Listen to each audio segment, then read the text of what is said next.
finesse, PlayStation, Star Wars, cartoons, and 80s TV. Do you like to think who would win in a fight between Batman and the Master Chief? Comics, games, movies, music, and TV. They're gonna tell you everything you need. Superheroes or not, they got your back. They're gonna save the world of geeks.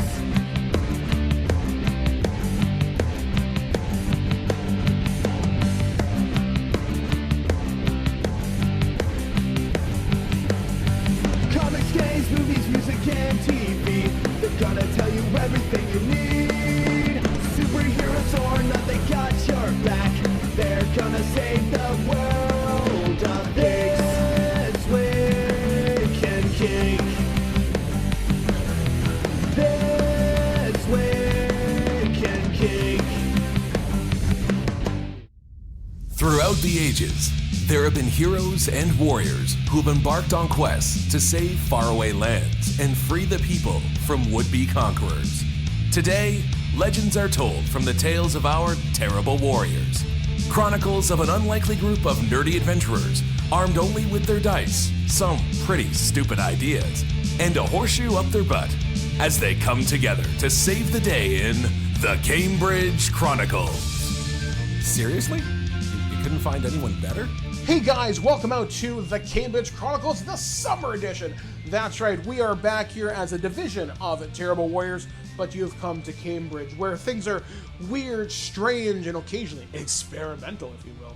I am one of your many players today. I am Mike the Birdman Dog, but I am joined with Mr. Christopher. And our first time storyteller, dungeon master, game master, Alex. Ooh. Exciting times. And as I mentioned, I'm a player today, so allow me to give you the briefing as to what's going to happen as we enjoy the wonderful heat wave due to climate change, or perhaps Cthulhu, who knows. Or just the fact that it's balls hot summer.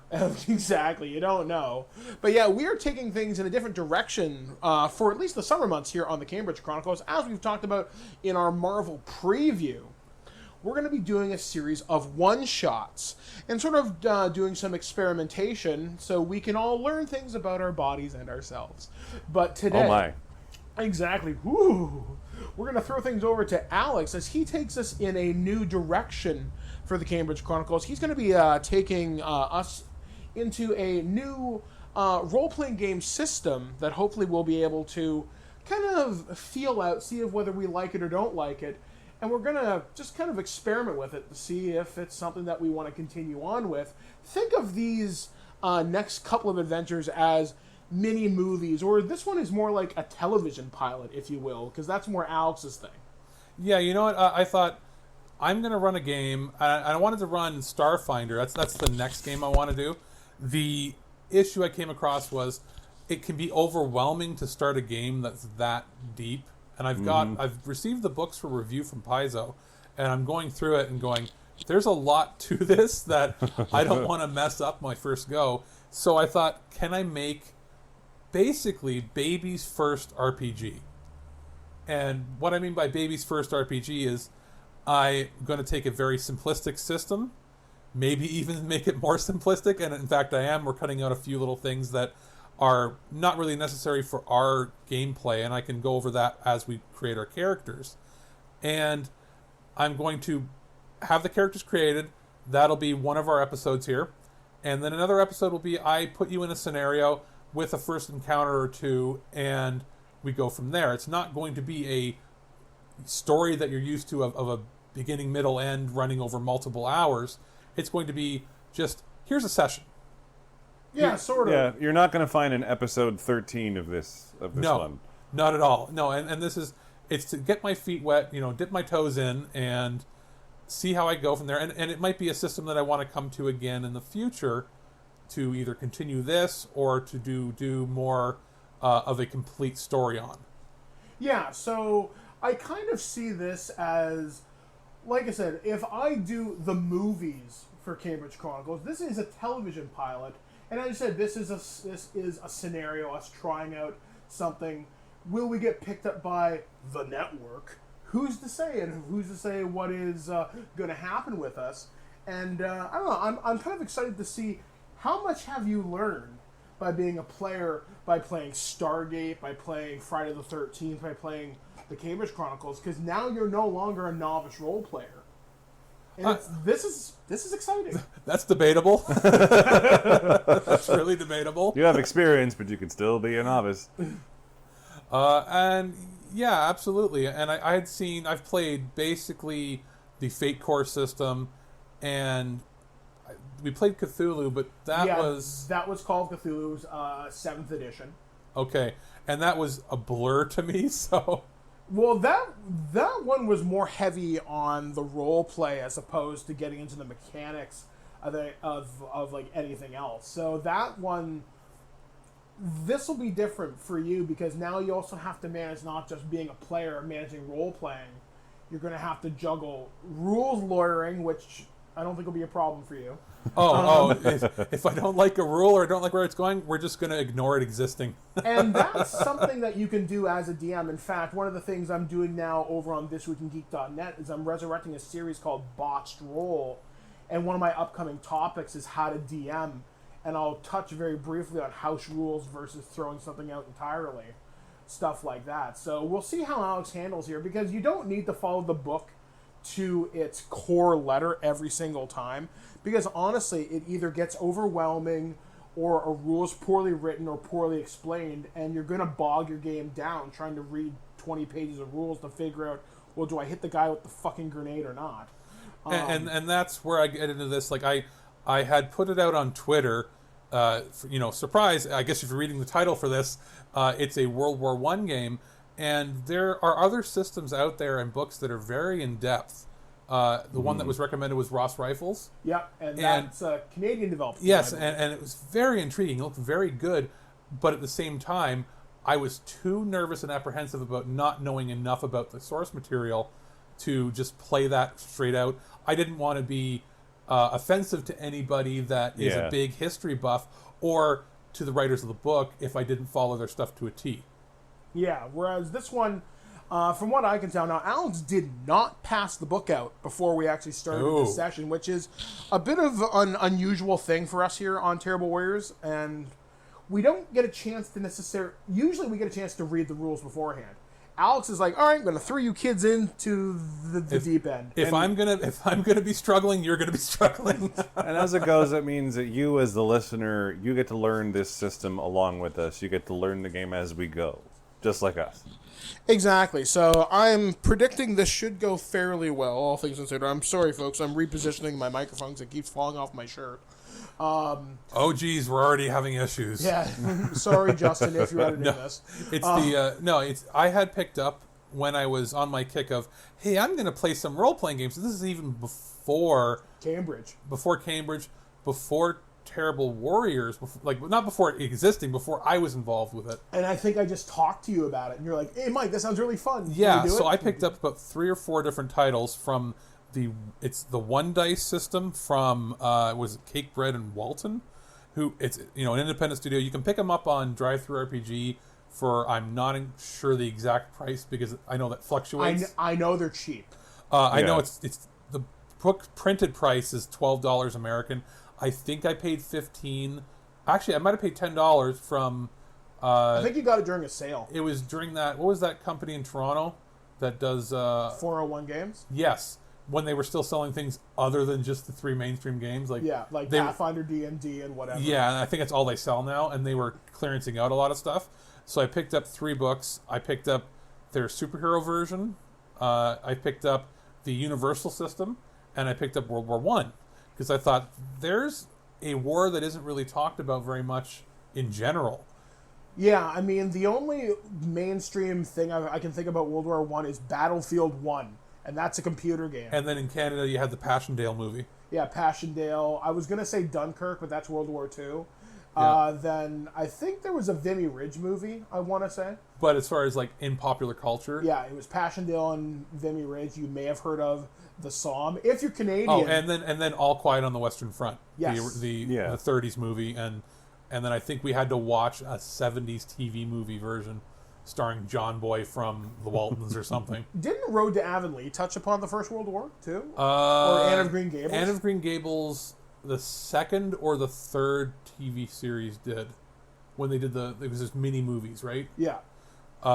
So you're definitely getting a slice of Canadiana today. But with this. again, to be sure that to not have to go into detail, we're not playing the game where we're going to be set in a specific event during the war itself.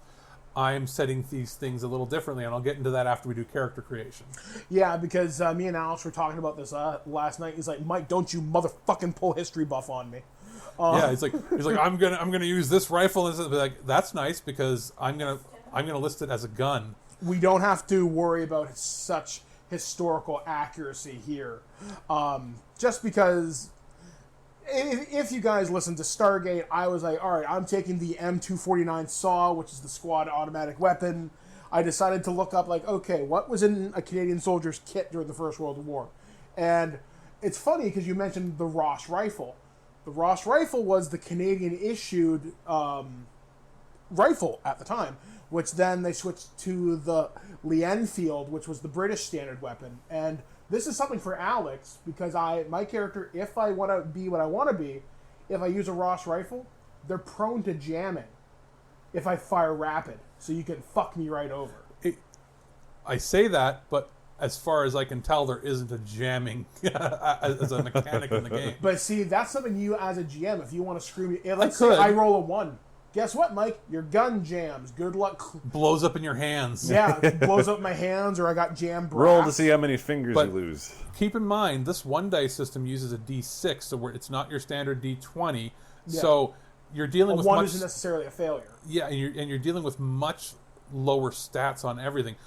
This game is going to be more role play heavy than combat heavy. Yeah, because I'm not setting you in the front, because it would get boring if you're just shooting at I'm going to shoot. Go kill the German guy. Yeah, go kill the German guy. Go kill that German guy. Go kill. That's boring unless you're playing with a lot of people and you have or miniatures. Yeah, if trench warfare. If we were playing with 4 or 5 people, I would have you take on a tank.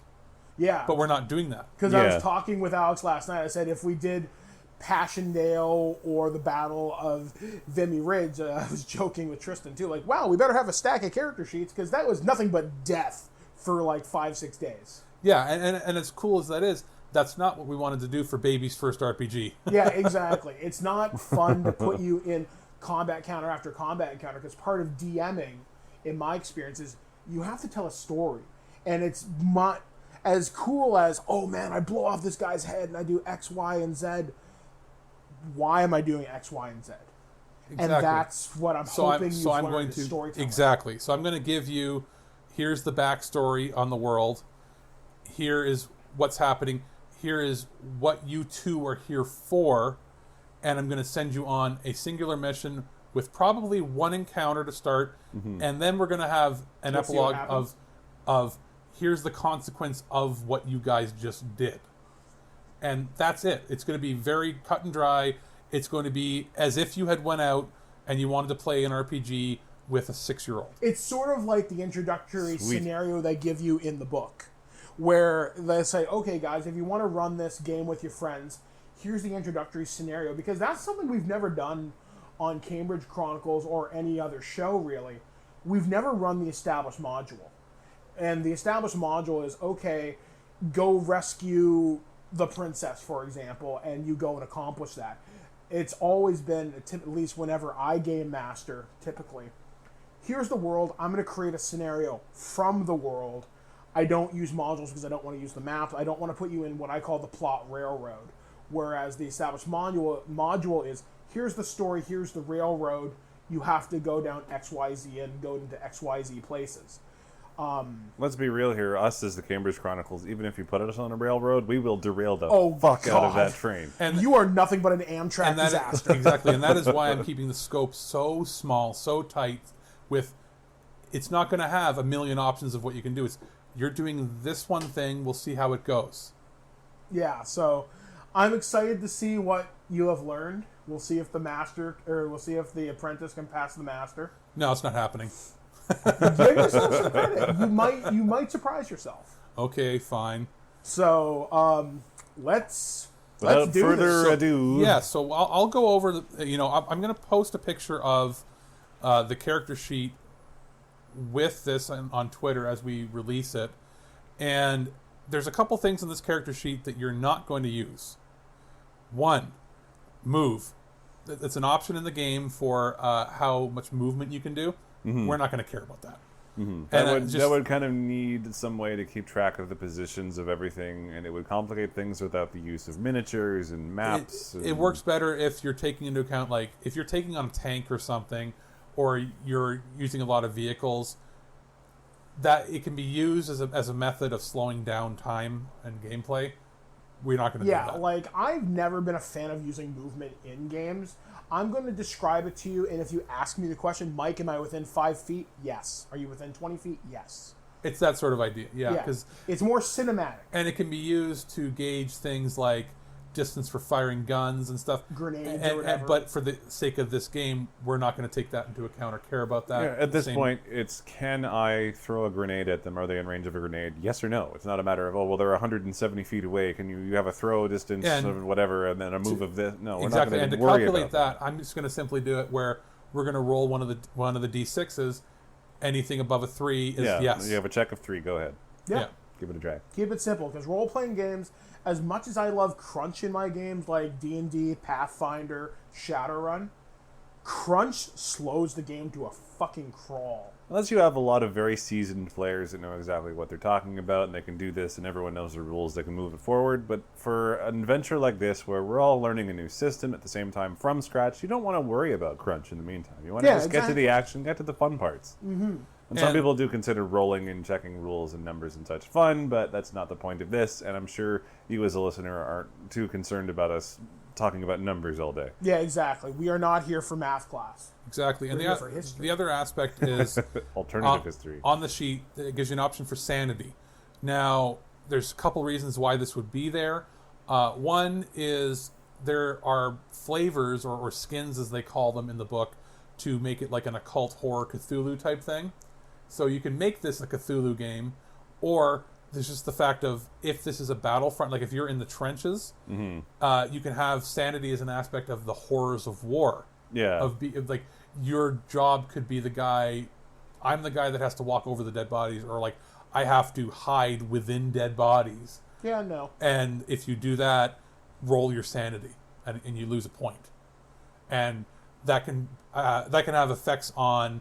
If the lower your sanity... Shell shock, stuff like that. Yes, the lower your sanity is, you might have to roll a check for your sanity more often before you take an action. Yeah, that works or not. Hallucinate, you could it could throw your aim off. There. You could make the mistake and shoot the wrong person, that sort of thing. And that's something that is cool in there, but it's more of something for a different type of game than what we're playing today. So we're going to cross that off. You're not going to use that on your sheet. So you're not going to use move, you're not going to use that. As far as everything else on there, there's the 3 main attributes for your character are strong, clever, and quick. That's what you're going to use. You determine other features like there's defense and health, and that's calculated based on those other stats there. And we'll move on from there. So now, have either of you thought of what kind of a character you'd like to play? I have, yes, but Tristan, we haven't talked about this yet. I'm kind of looking for an up-in-the-face kind of brutish fighter that just wants to get up and punch people and shoot some bad guys as close as he can.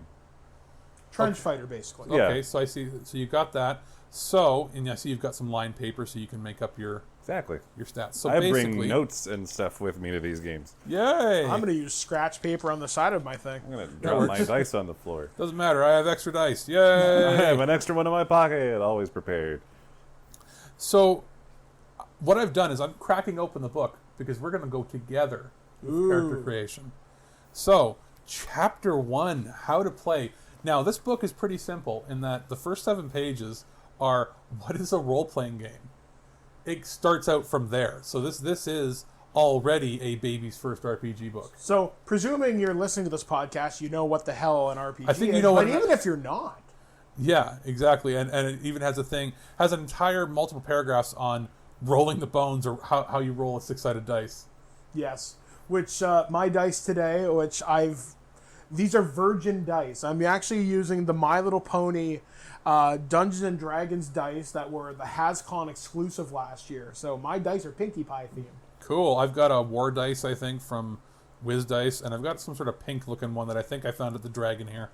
So, I'm nice. personally using the same one of the dice I was using for our last campaign, Cambridge Chronicles. And I've got a cup we can roll into if you want, but I mean, it's just one dice, so... Yeah, I'm not too worried about it. So it has an option here. Making an adventurer. So it says, decide on your adventurer's abilities. The abilities are strong, clever, and quick. Those are your attributes that you'd have in D&D. So instead of like 20 different things, you've got 3. So Simple. Very simple. You're using a singular six-sided die, so that makes sense. So it goes into details about how you calculate these based on certain things. So what you have the option to do here is you must have between a 1 and 3 category. So you've got a total of 3 you can have for each of your attributes. So clever, quick, and strong can have a 1, 2, or a 3 in it. They must total a total of 6, which makes up the 6-sided die. So you can do it any way you want. You can roll for it if you wanted it random, but you wanted, Michael, you said something about wanting to be a sniper. Yeah, sniper is what I would prefer. So I'll read you the descriptions of the abilities. Okay. And you can decide how you want to place them in there from there. So basically, just so I get this straight, so I understand. Yeah. So I have 3 attributes, and they all have to total 6. Correct. Okay. So it's more of a stat buy program for this part. Pretty much. Okay. So all the characters and creatures in this world and in this game will have a set of abilities as follows. Strong. How strong your adventurer is. It says this is good when you want to lift, carry, push, pull, or thump enemies, it says. What a very British thing to do. Thump enemies with your fists, kick them with your foot, hit someone with a shovel or rifle butt, threaten someone, and get what you want. So it's basically your brute strength. Your brute strength and Perfect. And what you'd have for like your exercise or fitness level. Yeah. So then there's clever.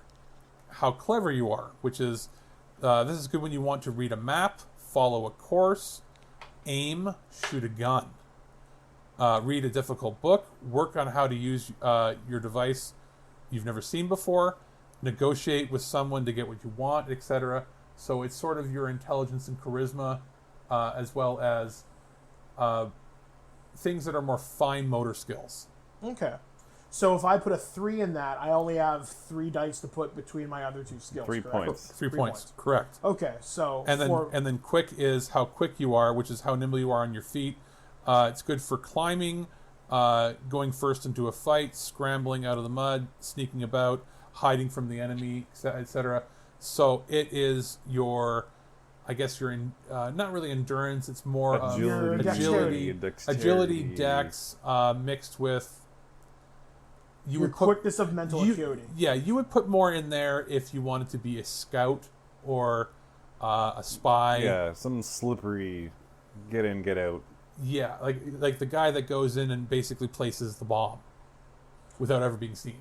So And all stats must have a minimum of 1 and a maximum of 3. Correct. Okay. So each player has 6 ability points divided between that. Now, and you can decide how you want to put it. You can roll for it, and then you can make your character based on that. But if you have a general idea, like you both do, of what you want to do. So for example, just so I Yeah. have this example correct, so I put a 1 in strong, 3 in clever, 2 in quick. That's 6. Okay, well, I'm done. there's 3 examples right in here. I can read to you Okay. of how they placed it. So example 1, our first player wants to play someone who is strong and fairly fast. He uses his 6 points to give his adventurer, they gave it a random name, strong of 3, clever of 1, quick of 2. Yeah. Number 2, example number 2 is player wants a good all-rounder, and then it was just 2, 2, 2. Yeah. 2, yeah. Number 3 was the player wants someone who is clever and nimble, so it's strong of 1, clever of 3, quick of 2. So Which is me, exactly. Yes. You're basically, you're not a frontline fighter. You are somebody who sits back and I'm a scout. and picks. You can notice somebody quickly, and you have the ability to snipe them out quickly and use machinery, guns. You're basically the technician. Yeah. So if we're going with that, I would... As a brutish fellow myself, I want to get in there and punch people in the face. I'm going to be selecting 3 for strong, 1 for clever, because I don't really need a lot of wits for this, and 2 for quick to get a reasonable pace to get in and out. So you're basically swapping each other and playing the exact opposite, which is good because it'll play into this very well. Which is weird because normally I'm the frontline fighter and you hang back. Yeah, I love to hang back on almost everything, but So I want to try something new. Mark those down in your sheets, I guess, if you haven't already. Done and done. As simple as it is. And done. Now, you'll gain experience as you go on, and that can eventually make things rise, but not those base stats because you're dealing with one singular dice. Yeah. Okay. What can go up is things like your HP and that eventually. Now, for health, what you do is your maximum health is your adventurer's strength multiplied by 3. So, I have 3 hit points. So basically a stiff breeze can kill me. Pretty much. Yep, which is comparable to D&D because most spellcasters have a 1d4 hit points when they first begin out. 1 if you're really unlucky. So, but think about this. What'll happen is you're not likely to run into battle and take somebody. It'll be Tristan that runs into battle with his total of 9 HP. Exactly. And go get him, Trench Club. It also means that when he is rolling for his defense, he'll roll his strong because it'll be a feat of strength if it's hand-to-hand combat. Now, if you're being sniped at yourself, you're number 3. You've put a 3 in clever, right? Yes. You'll have an advantage to if somebody's shooting at you from afar, you have a better advantage on that. Because I can get the hell out of the way. Because you'll be rolling against it with your clever. And I'm not too clever myself, so I have a disadvantage. So you'll sniped at. Exactly. By the way, how many spare sheets do we have? Just out of curiosity. I have 3 extra spare sheets, and Can I have a spare sheet? I can photocopy more, no problem. Okay, because I kind of spilled water on mine. Mike wet himself. I did. I peed. Because I'm like, oh my god, something's gonna hurt me. I Mike-proof this game. Don't worry. I love it. So now there's the other part where you can calculate your move, which we're not going to do because we don't care. No. Now your defense, the score an attacker needs to roll to injure you. The defense is actually 3 times your strong or quick, whichever is higher, which is what I mentioned. So you're actually, to make this even more simplified, you're both going to basically have a 9 of defense. His quick is 2, his strong is 1, so his defense would be 6. Sorry. So yes, sorry, your defense would be 6. So my defense is my clever times 2. Your defense is would be your quick. Whatever Sorry, is higher between your strong and quick times 3. So my clever is 3. Sorry, I'm having processing. Strong and quick are the 2. Yeah, whichever one of those is higher. Okay. So which one of those is higher? Clever is 3. Clever. Okay, strong and quick though. Okay, strong and quick is 2. Okay, so 2 and then times 3. Okay. So you got a 6. So 6 for defense. Yeah. Okay. And then Tristan will have 9. Yes. My defense is 9. My health is 9. I'm nice and tanky. Yeah. Comparatively. Which is needed because Michael's basically a feather. Squishy. You die. Yes. But get him a rifle and have him shoot across. Exactly. Yeah. Exactly. So yes, I am your spellcaster. Then the next your part spells is are bullets. the next part is developing your background. And it's literally one line. It just says your adventurer's background includes their social status and the job, if any they do. I'm going to let you pick anything you want because it's not going to affect how we're playing this game. You can come from anything. You are conscripted into the military.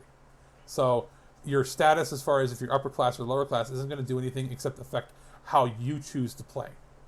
Okay, so this is where you'd want us to talk about that. Yeah, so you've already got sort of a background, and as Tristan can make his up as he goes, but you may as well go into yours first then. Okay, so mine is, I am a bit of a history buff. I really, really love Canadian history, and since this is the First World War, I wanted to do something kind of special, and what I am is I'm going to be one of the 4,000 Aboriginal soldiers, so 4,000 of the native soldiers that fought in the First World War. Actually, it turns out the most deadly soldier in the First World War was a sniper who was Aboriginal, who was from Parry Sound. Had something like 377 confirmed kills. Good Lord. If I'm not mistaken. So, I'm going to be from my original hometown of Owen Sound. I will be part of the 147th Grey Battalion of the Canadian Expeditionary Force. And my name is Private James Ashkowee. and I am a scout slash sniper, which means scout means my goal or my mission is to run between headquarters or whoever and to the front lines and to deliver orders, messages, or recon enemy positions as a sniper, and basically get intel. I'm like a spy. I'm supposed to stay hidden. I'm a sniper because my clever is 3, which I kind of chalked it up to my background. Well, I'm a hunter, and at this time, Canada had only been settled since 1863, so people were still, a lot of them were still hunting their own food, especially from the native reservation where my character and myself are from, Cape Croker. So, as far as I'm concerned, I'm just a really, really good hunter who decided I want to defend my country. I entered the war in 1916 at the age of 16. I lied about my age. I'm a kid. And for the sake of this, you speak perfect English. Oh, yeah. Well, you're not going to pull any bullshit on me like you're to. speaking something that I don't understand. Oh, no. The only word I would say is Ani, which is hello in Ojibwe, which is my tribal language, and Miigwech, which is thank you. Cool. So there you go. You've now learned a little bit about the Birdman's history. Ani and Miigwech. So, yeah. Very cool. My character is a little bit less involved in history with that, as I am not quite the history buff Mike is in any way, shape, or form. World War I is a subject that I haven't really spent a lot of time learning about. Unfortunately, I do respect and appreciate the history that is there, as those who do not study history are doomed to repeat it, etc. As for my character, I have decided that he was a bit of a bully before the war. He was from the lower class. He spent a lot of his time on the streets roughing up passers-by that were in the wrong place at the wrong time. A real brutish fellow, really nasty to be around there, but when the war happened, he signed up for the right cause because he really likes the life that he has right now and wants to defend it. That's about it. Pretty simple. Exactly. Straightforward. He's an asshole. He's a bully. Bit of a street thug bully. Exactly. And is it, like, what town? Do you have an idea? Or are you just going to set it from anywhere? From the rough streets of the new and budding Toronto. Which means you would have probably went to CFB. I'm trying to think what Canadian Forces base you would have went to. Probably Borden. Sure. So, which is Barrie. So, yeah, we would have trained at the same location. Maybe that's how we know each other. Or Perfect. if we do know each other at all. And for the sake of this, I'm going to say you do. Okay. So when we get into this, I'll explain why that might be significant. Okay. Yeah, so I'm trying to think if there's anything else I can add for flavor here. For those of you, once again, significance of Owen Sound, and this might be of interest to Alex, one of the best World War I aces, Billy Bishop, came from Owen Sound. Oh, wow. So, we have the Canadian Billy Bishop Museum, and that's where Billy Bishop Airport's named after. So, because now, as this game goes, it has an aspect of social status. Mm-hmm. So you can be aristocratic and wealthy, middle class, it says comfortable. And this plays into if you're going to have a larger team, let's say you were playing with 4 or 5 people, you could have one person who's like a working class who doesn't get along with... Well, actually, this kind of works for you. If you want to talk about social status, Aboriginal soldiers stood out because the majority of Canadian forces, there were very few people of color, and there were remarkably few Aboriginal soldiers. So you might be known. Yeah, I'm like, oh yeah, that's the native. That's the Injun, as they might say. But at the same time, how I'm setting this, I'll explain in the next episode. Ooh. It's not going to matter. In fact, they're probably just going to be happy you're there. I'm just a warm body to fill a slot. Oh boy. Oh, I thought you said warm body to fill a slut, and I'm like, no, we're not going that way. No. Bad words. Now, there's also job skills, they call it here. Mm-hmm. And that would be sort of what you do as a position.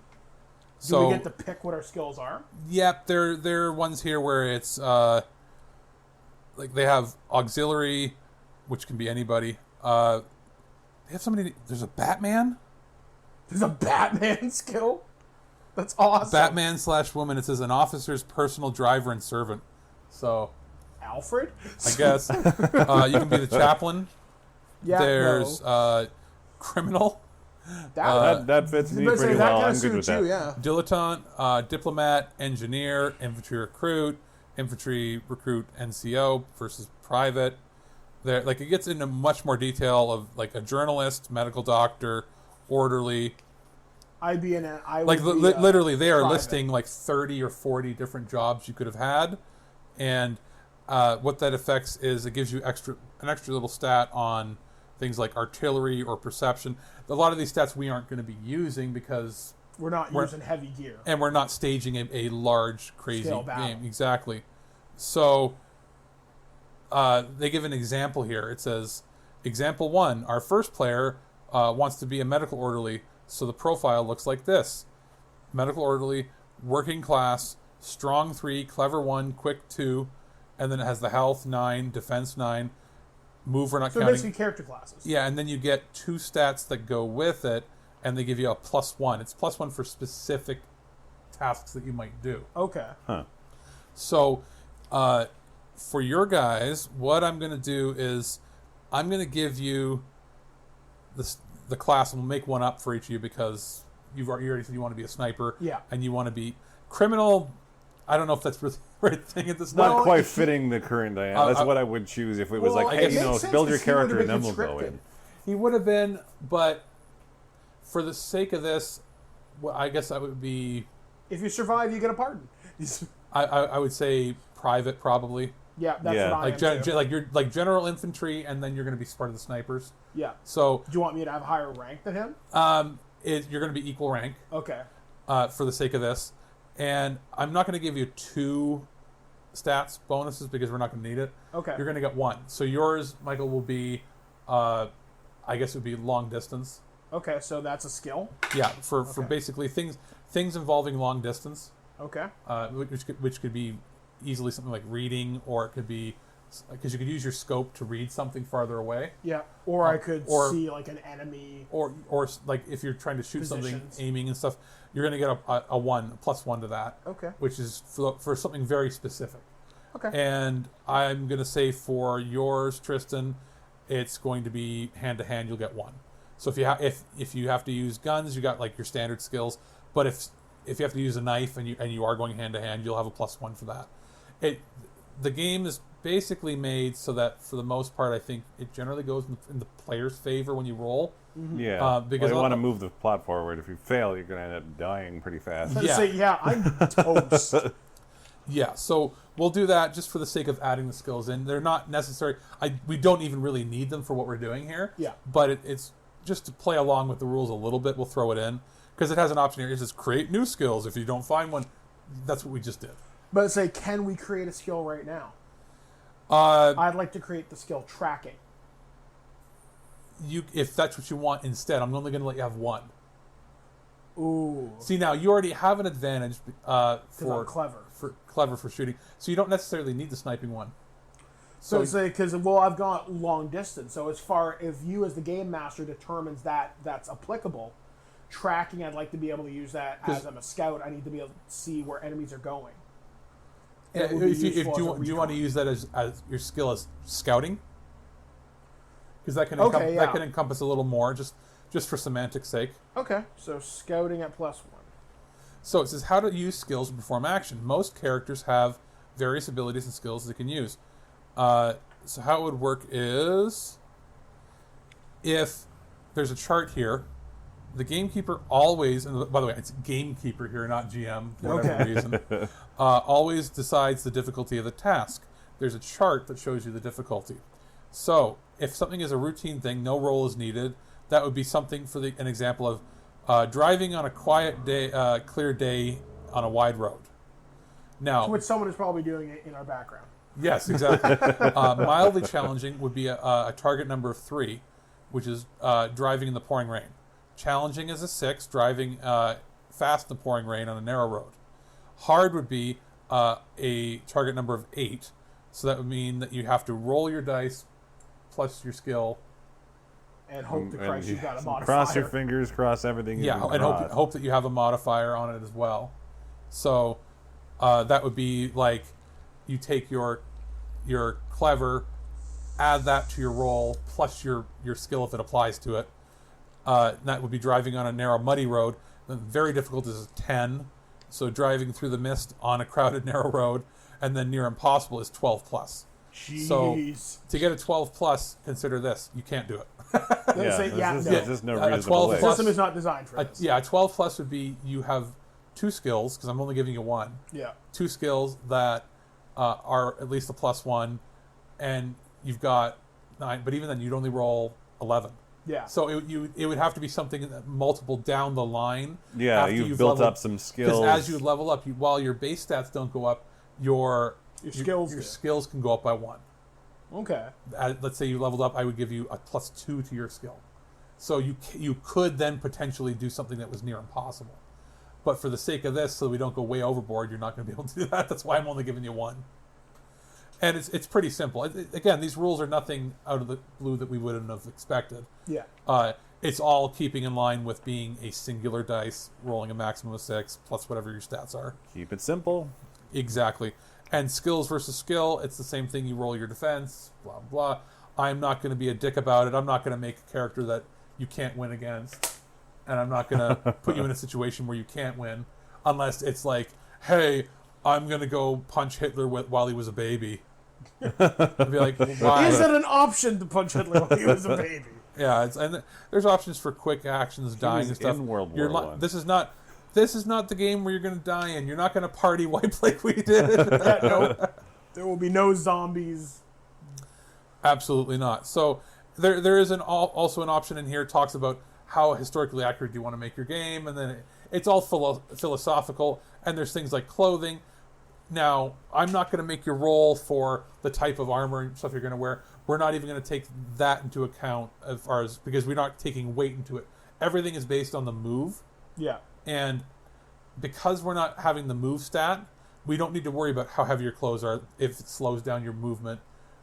It's only thematically if you want it to matter. Yeah. Exactly. These are all things. And what I've learned from you is don't be a rules lawyer. Don't be Keep the action moving. Exactly. And it's not about that in this round. So I just need to know one thing. Yep. How much damage does my gun do?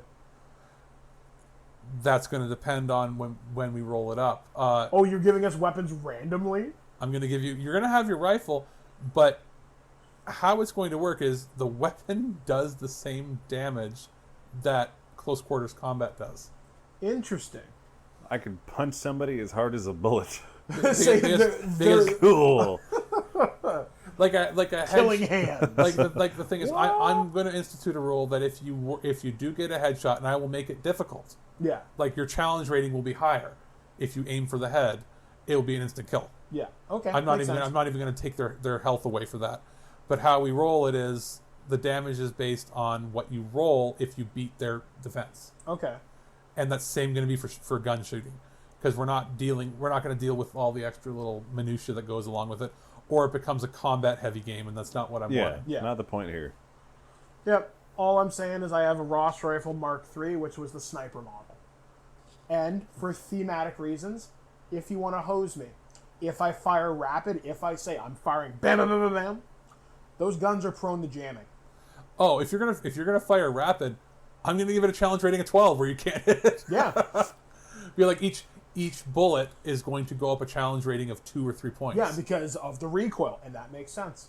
Yeah. Recoil and Absolutely. proneness to jam. So Yeah. after a And that's certain point, saying- it hits 12 and you've jammed. That's saying you get there. Yeah, and I'm totally willing to have that because that's the thing. As a player, be willing to give your GM things that can fuck you over because it makes the role playing experience that much more interesting. Make it interesting. Don't play to win. Play to have fun. Yeah, don't min max. And play to make a story. Yeah, AJ, I'm talking to you directly. Don't fucking min max. No one likes a power player. But yeah, like I'm totally willing to give you stuff like that, and that's why I want to give you a little bit of historical context as well, because the native soldiers weren't necessarily treated so well because we're viewed as outsiders, and maybe that's why me and Tristan's character get along so well. And this is like we're outsiders. This is prime like residential school time, and Yeah, this all is that a bad period. of horrible Canadian BS history. that the government only was recently admitted happened. Yeah. So this can be as interesting as we want it to be in historical context. And obviously we're being very respectful to Canadian history and I want to be respectful to my heritage. Because even growing up in grade 6, when I learned about Billy Bishop, when I learned about the Canadian snipers and the residential schools and the Aboriginal soldiers, I thought that shit was awesome. Not awesome that it happened, but the fact that I was able to learn about literally residential schools, not awesome. Oh no, residential schools were horrible mismanagement and horrible treatment of Aboriginal children. Awesome as the literal definition of inspiring awe. Yeah, exactly. Yes. I was like, wow, all this stuff happened to me. The closest I can give as far as a comparison of for anybody listening in the States, what residential schools are, if you've seen a lot of history shows on the poor houses in England, like. Just where, but even more so, try stripping all your culture away, and then you have to live in places that are substandard where you get sick. If you were left-handed, they would tie your left hand under, like behind your back, or you'd have to sit on it and be forced to use your right hand because left hand was wrong. Yeah, you would learn to be ambidextrous. Yeah, because not even ambidextrous, you cannot use your left hand. Left-handed is close to the devil. Yes, left-handed are sinners. They're sinister. Man, I can't imagine using my left hand. That just feels weird. But I'm a lefty, or I'm sort of a bit of everything. I do writing with my left, cutting with my right. I've never noticed that. I bat left-handed, throw right-handed, hockey left-handed. Yeah, I shoot left. Golf right-handed, but hockey left-handed. That's really weird. Those are I know. I use not the same, but very related. Scissors right-handed, knife left-handed. That's so strange. I've never noticed that about you. Yeah. But yeah, like I want to give you things that if you want to have it come up in the game, that's cool. And I'm not going to beat you with the history newspaper, but it's there if you want it. And that's something I encourage GMs and players to do. Cooperate like that. Give your players something interesting. For example, to throw an example back at the Cambridge Chronicles, Tristan went insane once, and he role-played it out. And that gave me something to play with. And I was like... That was so much fun. That was a neat Was your inspiration the cat lady from The Simpsons? Oh, yeah. Now, before we close out for the hour, could you sort of summarize your characters? What do you have on your character sheet? Read it out. Okay, so I'll go first. So my name is James Ashkoe. Profession is scout/sniper. Rank is private. Level 1, experience 0. We didn't talk about stunt points. I don't think we're not going to include stunt points, and the stunt points are very similar to how they work in the Fate Core system, where you can get a chip and you can throw it in for something like modern AGE or fantasy AGE. Yeah, where it basically gives you, for one event, you can get an extra point towards your roll. I have a strong of 1, a health of 3, so I'm very thin. I'm very, very lithe. I don't have a lot to me. You are a leaf with a cannon. My clever is 3. My defense is 6. I'm very quick-minded. I'm very astute of noticing my surroundings. Basically, as a hunter growing up on the reservation, to sneak up on a deer or a bear or whatever I'm hunting, you got to be quick. You got to be quiet. My quick is 2. So I'm pretty good, but I'm not the greatest. Like sometimes I may snap a twig at the wrong time, but if I sit there with my clever, I can pick you off at almost any range. Sounds good. This is James Ashkoe, your 147th Canadian Expeditionary Force. I am Jack Ashton, a brutish bully before the war, but now become kind of an up-in-your-face fighter. He likes to punch people rather than shoot them, but you gotta do what you gotta do. Just tries to survive, fight for his country, fight for the life that he loves to lead in back home. Strong is 3. I'm nice and strong. It comes with punching people all the time. Health is 9, so I'm nice and tanky there. Oh my god. Clever is 1. I'm not very smart, to be honest. You're very beefy. Exactly. I'm brutish. I don't need to think. I can just think with my hands. I picture you kind of like Dum Dum Dugan from Captain America, complete with the hat. Pretty much. I have a quick of 2, so it's about average there, but I don't need to be too fast, but at the same time, I don't want to be slow. I don't want my prey to get away from me. Defense is 9. That also comes from my strong, so I am one beefy mother, and it's hard to take me down. It sounds good. Yeah, so we are representing the 147th out of Grey County, and this will be good. I think we both trained at CFB Borden. if I'm not mistaken. If there's any history buffs that want to correct us, feedback at terriblewarriors.com. Let us know. But yeah, we're really looking for. I am legitimately excited for this, actually. So Me too. Me too. Let's see how alternate history World War I goes.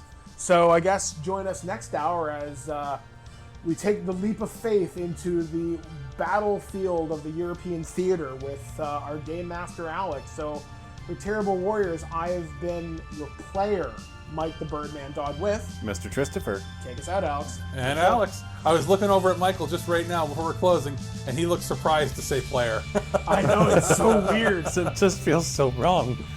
All right. And yet so right. Exactly, and we'll be back with the game.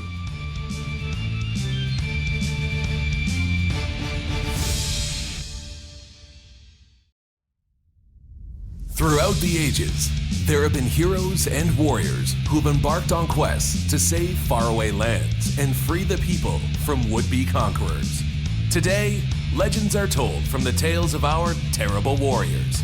Chronicles of an unlikely group of nerdy adventurers armed only with their dice, some pretty stupid ideas, and a horseshoe up their butt as they come together to save the day in the Cambridge Chronicles. Seriously? You couldn't find anyone better? Welcome back to the Cambridge Chronicles here on our Summer of One-Shots. I am your player for this afternoon. I am Mike the Birdman Dodd from ThisWeekInGeek.net, but I'm not alone as I trek into the trenches of the First World War in an alternate history. I am joined with The other player, Mr. Christopher. and our first-time game master, storyteller, GM, whatever you want to call him, master of ceremonies. Alex. Say MC Alex. Word up, dog. Word up. So yes, we are trying out something new here on the Summer of One-Shots. If you don't know what the Summer of One-Shots is here on Twig, what it is, or on Twig, sorry, on Cambridge Chronicles rather, we're trying out new systems and new adventures so that basically we try out new systems but also tell different stories, but also get other people ready to step into the role of Game Master so we can have, well, different experiences here on the show. I mean, who knows, maybe if this goes particularly well, maybe Tristan will try his hand at jamming at some point. It just might happen. So I'm excited for this. This is Alex's first time. We're trying out the system, if you heard in our last episode, which was called One Dice World War I, with some of the serial numbers filed off. Correct. Some, if not many, serial numbers filed off. So basically, we're going to go through Alex's scenario here, and we're going to try and be as respectful as we can to the historical accuracy of the First World War, but Alex has a clever way around that. I'm not going to spoil too much more than that, so I'm going to throw things over to Alex as he takes us to the world of his creation with me, Jack and James, our two characters. J and J. J and J. I feel like we should be going blasting off again. Team Rocket! I never thought of creating a little mascot character to go with you guys. Oh, Jen, please create something weird and stupid. A little, yeah. I was trying to think of what should we call this whole scenario campaign episode, and I was thinking probably going to call it the Great Warring 20s. I like that. That's really clever. Yeah, that is clever as shit. But why? We need the story. Exactly. Okay. Set us up. So, everything up until 1918 in the war has happened the way it always happened in real life history, except when it came time to sit down and sign the armistice and end the war. At that summit, everything went dark. And by what I mean by everything went dark, as in, as far as anybody could tell, everybody died while signing. So we're going to flash forward a little bit here. This is as to what you guys already know as players in this world. Everything went dark. The war continued on. We're now 2 years after that. It is now 1920, and the war has come stateside. So the last you heard, Halifax and Boston had already fallen. So the ports are now controlled by the opposing force. Oh, wow. So that means the St. Lawrence Seaway's cut off.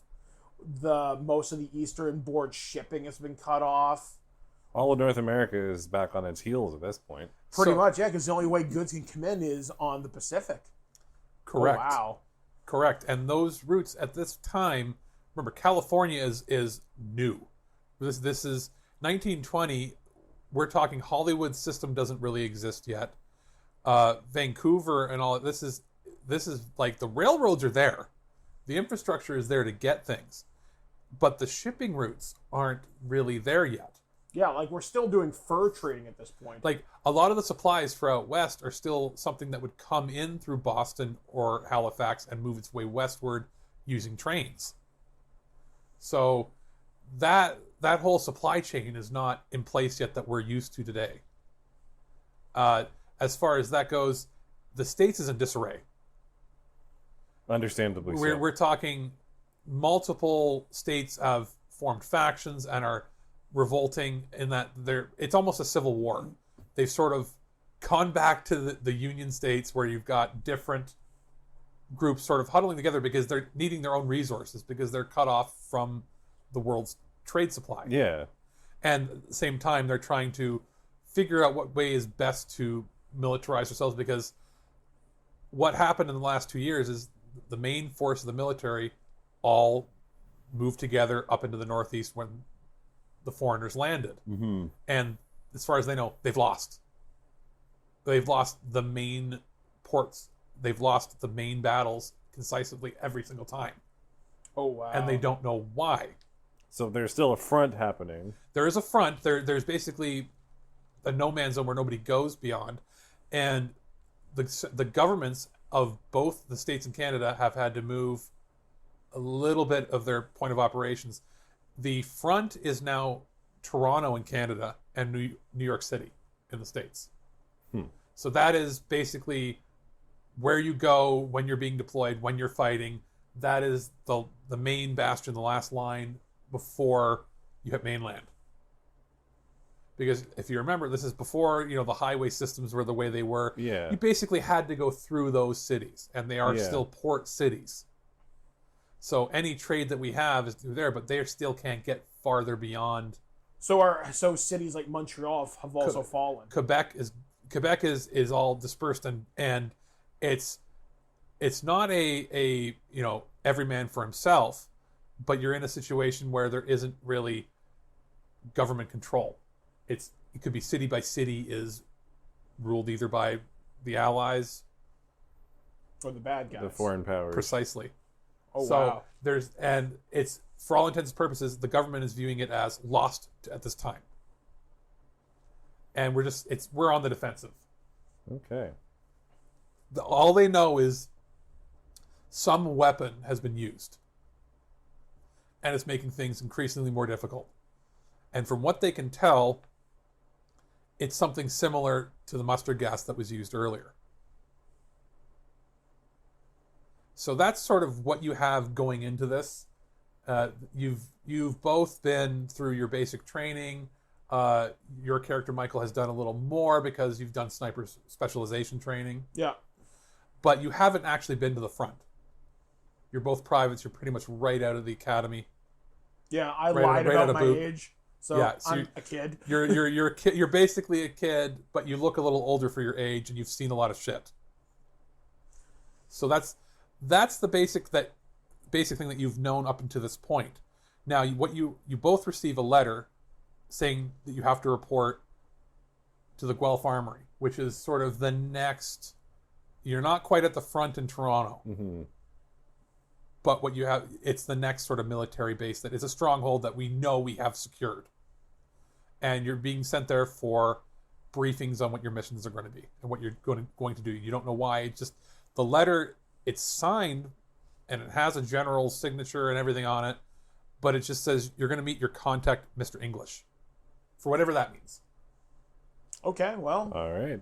Ours is not the question why. Ours is about the do and die. So. Precisely.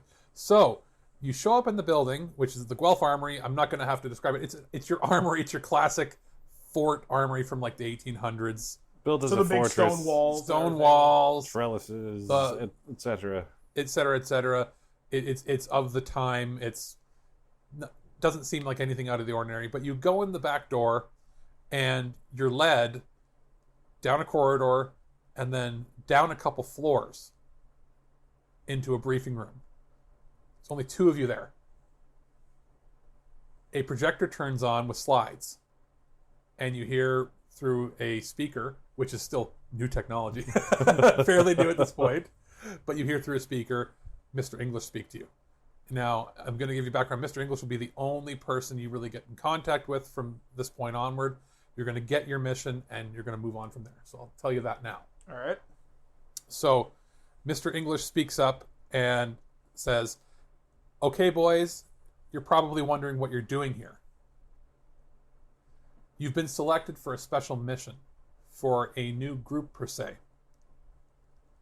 This is a joint civilian, military,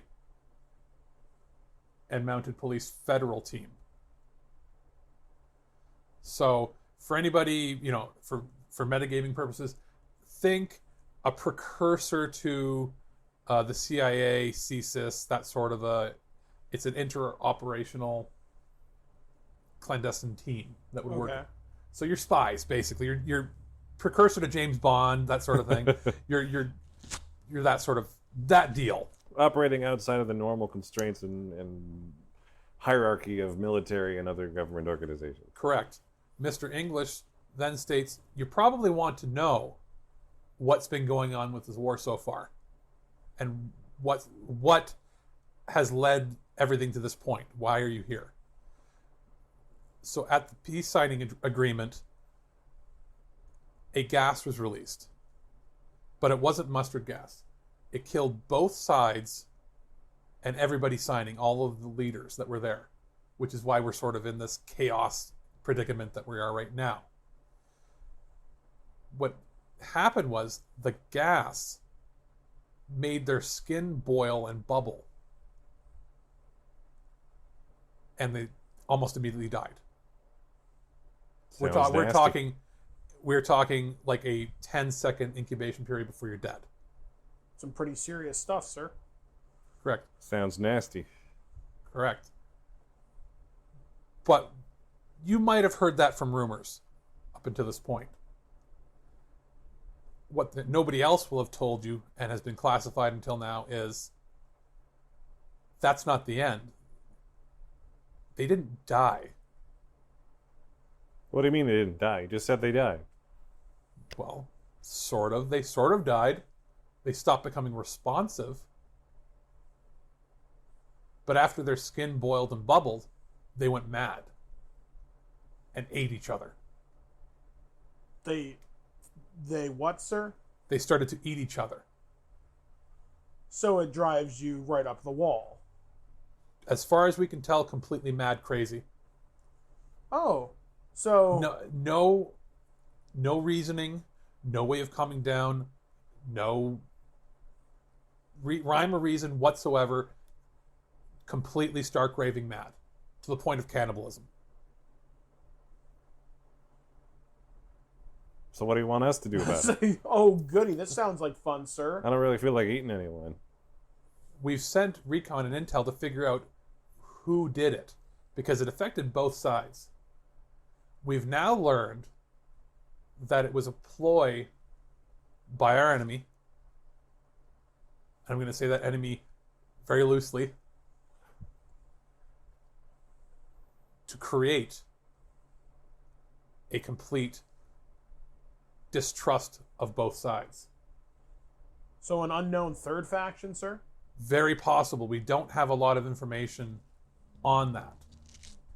What we do have is that we believe the chemical was being manufactured on our side. So we got some traitors? Not that we know of. We think it was a private institution. Huh. So what are we supposed to do about it? There's just 2 of us. We've recently learned that about 1 kilometer or 2 north of Owen Sound There's Yeah, my eyes go wide at this. because you said you were from there. That there was a facility that was constructed to help make chemicals for, and I'm going to say for plastic, Well, they actually the did new- ship a lot of concrete up there. yeah, so, yeah. concrete plastic. It was basically a raw materials Port, yeah. manufacturing and port for the war effort, but their output seemed to be larger than what was on the books that was being shipped to the front line.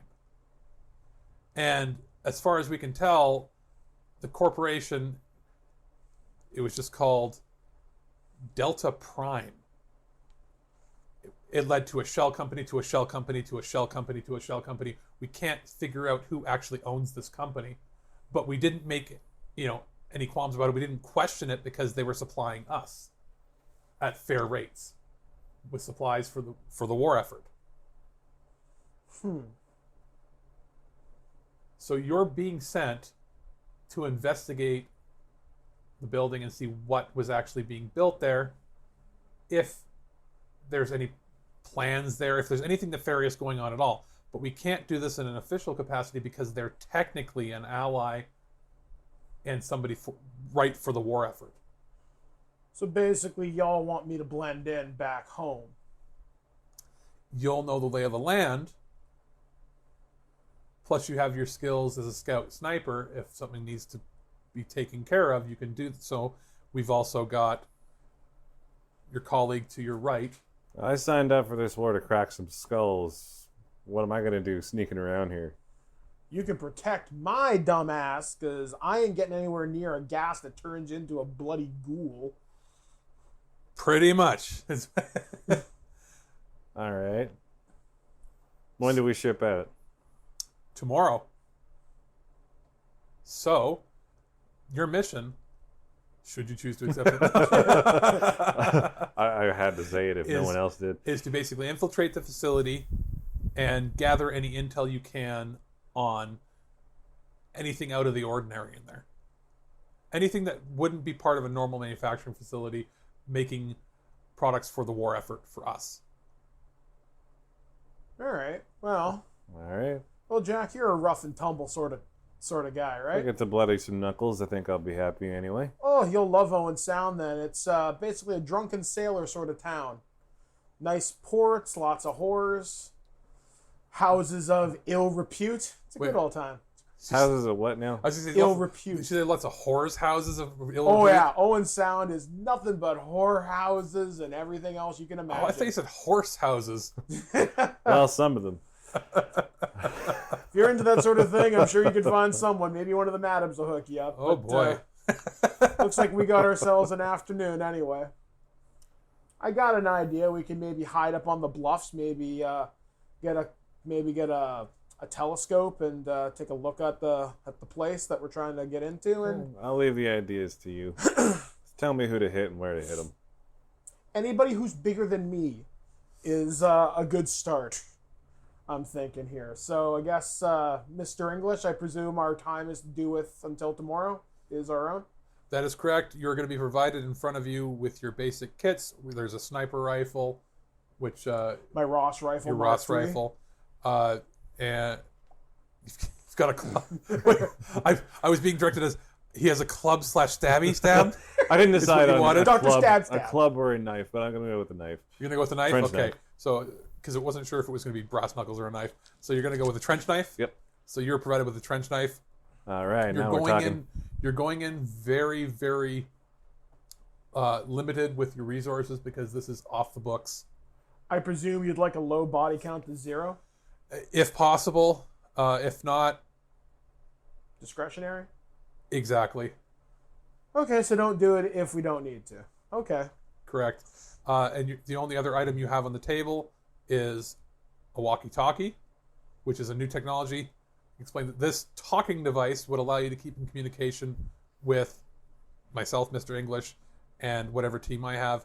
It's short distance, so we will be in the vicinity, but don't expect any help.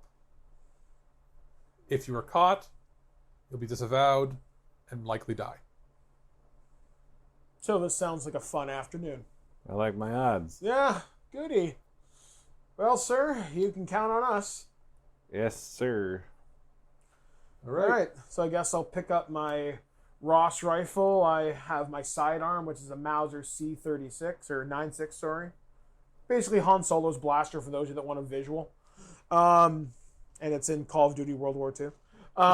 Yeah, so I'm going to grab my kit, say, I have a feeling this is going to be almost completely useless because I'm not supposed to kill people. But I'm not liking where we're going with this, Jack, truthfully told. I don't have the idea of turning into a cannibal. I like to beat people up sometimes, but I don't want to eat them. Yeah, no, I'm so not into this. But you know what? To serve queen and country. That's why we're here. Gotta do the right thing. I like this life of mine. All right, so I guess we'll go back to the barracks. Yep, you're going to go back to barracks. now. I'd like to get a map of Owen Sound, or basically the surrounding Grey Bruce area. Sure, you can go right ahead. That's, So the rail goes up that way. I know that for sure. I don't know. We'll just say the rail's there. As far as I know, it is. I was going to say, actually. because you guys can decide which route you want to take to go there. Well, you can go, this is 1920. You could do horseback if you wanted to. You could go via a vehicle, but you're not going to be driven up using a military escort. anything that's marked that Yeah, way. this is completely off the So you books. could do horse it's- and buggy. You could do that. You could go by train. but say, I don't know, we could just hide in plain sight. I mean, I can't exactly hide a rifle. Well, I was gonna actually, say, I could you- break it down. I can make a suggestion. You may not want train if you're carrying a rifle. Well, we could be soldiers coming home from the front. That's very true. So, but I'm thinking, maybe. So train's out. We Yeah. want to kind of stay out of the limelight here. Yeah, maybe going up by horseback may be the best idea. Yeah, let's go actually. with the horses. This way, if I got a rifle slung over my back, it don't look too out of the ordinary. It's just a hunter and his buddy just coming home. Okay. Plus, I'll blend in up there, and I kind of point to the color of my skin, saying, "I'm going back to home territory." If you catch my drift. I'm going with you to learn a few things about hunting from one of the pros. So, all right, yeah, we'll go up as just a couple of hunters. Okay, so that's what you're going to do. You're going to sort of blend in. Yeah, take horses, blend in as a hunter and someone learning to become a hunter. I was going to say smart move that you're not using military uniforms or anything. You're Yeah, going in- no. It's a clandestine affair, so Going with our good old civvies, more or less. So I'm thinking, guess we'll go to the barracks, we'll get our kits, we'll break it down in just basic backpacks. yep. My rifle will be assembled. I'll have my sidearm under my clothes Okay. and fur hats, and I'll look as For hat with the little flaps at the yeah, side. with the flaps at the side. Look as ridiculous. Actually, what time of year is it? It is. We're going to say February. It's Okay. cold Okay. So lots of snow. So horseback's probably a good idea. Okay. So- because remember the vehicles. Yeah, winters get brutal up where I'm from. in the spirit of learning from the pro here and blending in, I'm going to try to match what he's wearing as closely as possible because I'm taking some tips from the guy. As Alright. long as the winter gloves allow you to punch good. Exactly. But say, actually, that's a good idea. Put brass knuckles in your mitts. They'll never see it beauty. coming. You know what? Fine, I'll allow it. That's not a problem. Beauty. Why are your hands so heavy, sir? Yeah, hell of a grip. So that's a pretty good idea. We'll leave first thing in the morning. We'll probably get there sometime during the night. We'll go find ourselves at Jason's Hotel, I believe, is the main place, or we call it the Bucket of Blood. Sounds And, like my kind of place. Oh, believe me, you'll blend right in. Just for the love of Christ, keep them off my ass. There's always a few knuckle draggers looking to take on a couple of us Redskins, so just be the way it is, unfortunately. But hey, we can't go flashing any sort of military ID. So. Nope. Nope, you've Gotta got blend nothing. in. You are given nothing but your weapons and the singular walkie-talkie. Did they give us any spending money? No, Oh boy, this is supposed to be as when I'm a yeah. quick in and out. In You're and not out. really supposed to interact with anybody. You're ghosts in the night, essentially. I'm gonna look at Jack, but say, well, you're not from Owen Sound, but I am, so I might get recognized. So, Just keep to the outskirts, keep to the shadows. Let's not really talk with too many people here. I'm actually, since I am a proud native, I'm going to cut my hair. Okay. So I don't look as native at the time. See, I thought for a second you're saying, because I'm a proud native, I'm going to wear my headdress and in battle. I'm going to blend in completely. No, I don't think they would have. I'm not sure at this time whether they would have allowed haircuts like that, but I'm going to say I've got a ponytail and I'm cutting it. I'm going to say the military probably wouldn't have allowed that at that time. Okay, even fair. by then, you might have been allowed to have a mohawk if it was one of those short ones. But then again, I'll shave my head. Then again, I want to look as knowing inconspicuous that as the possible. military at this point was very British oriented, you weren't.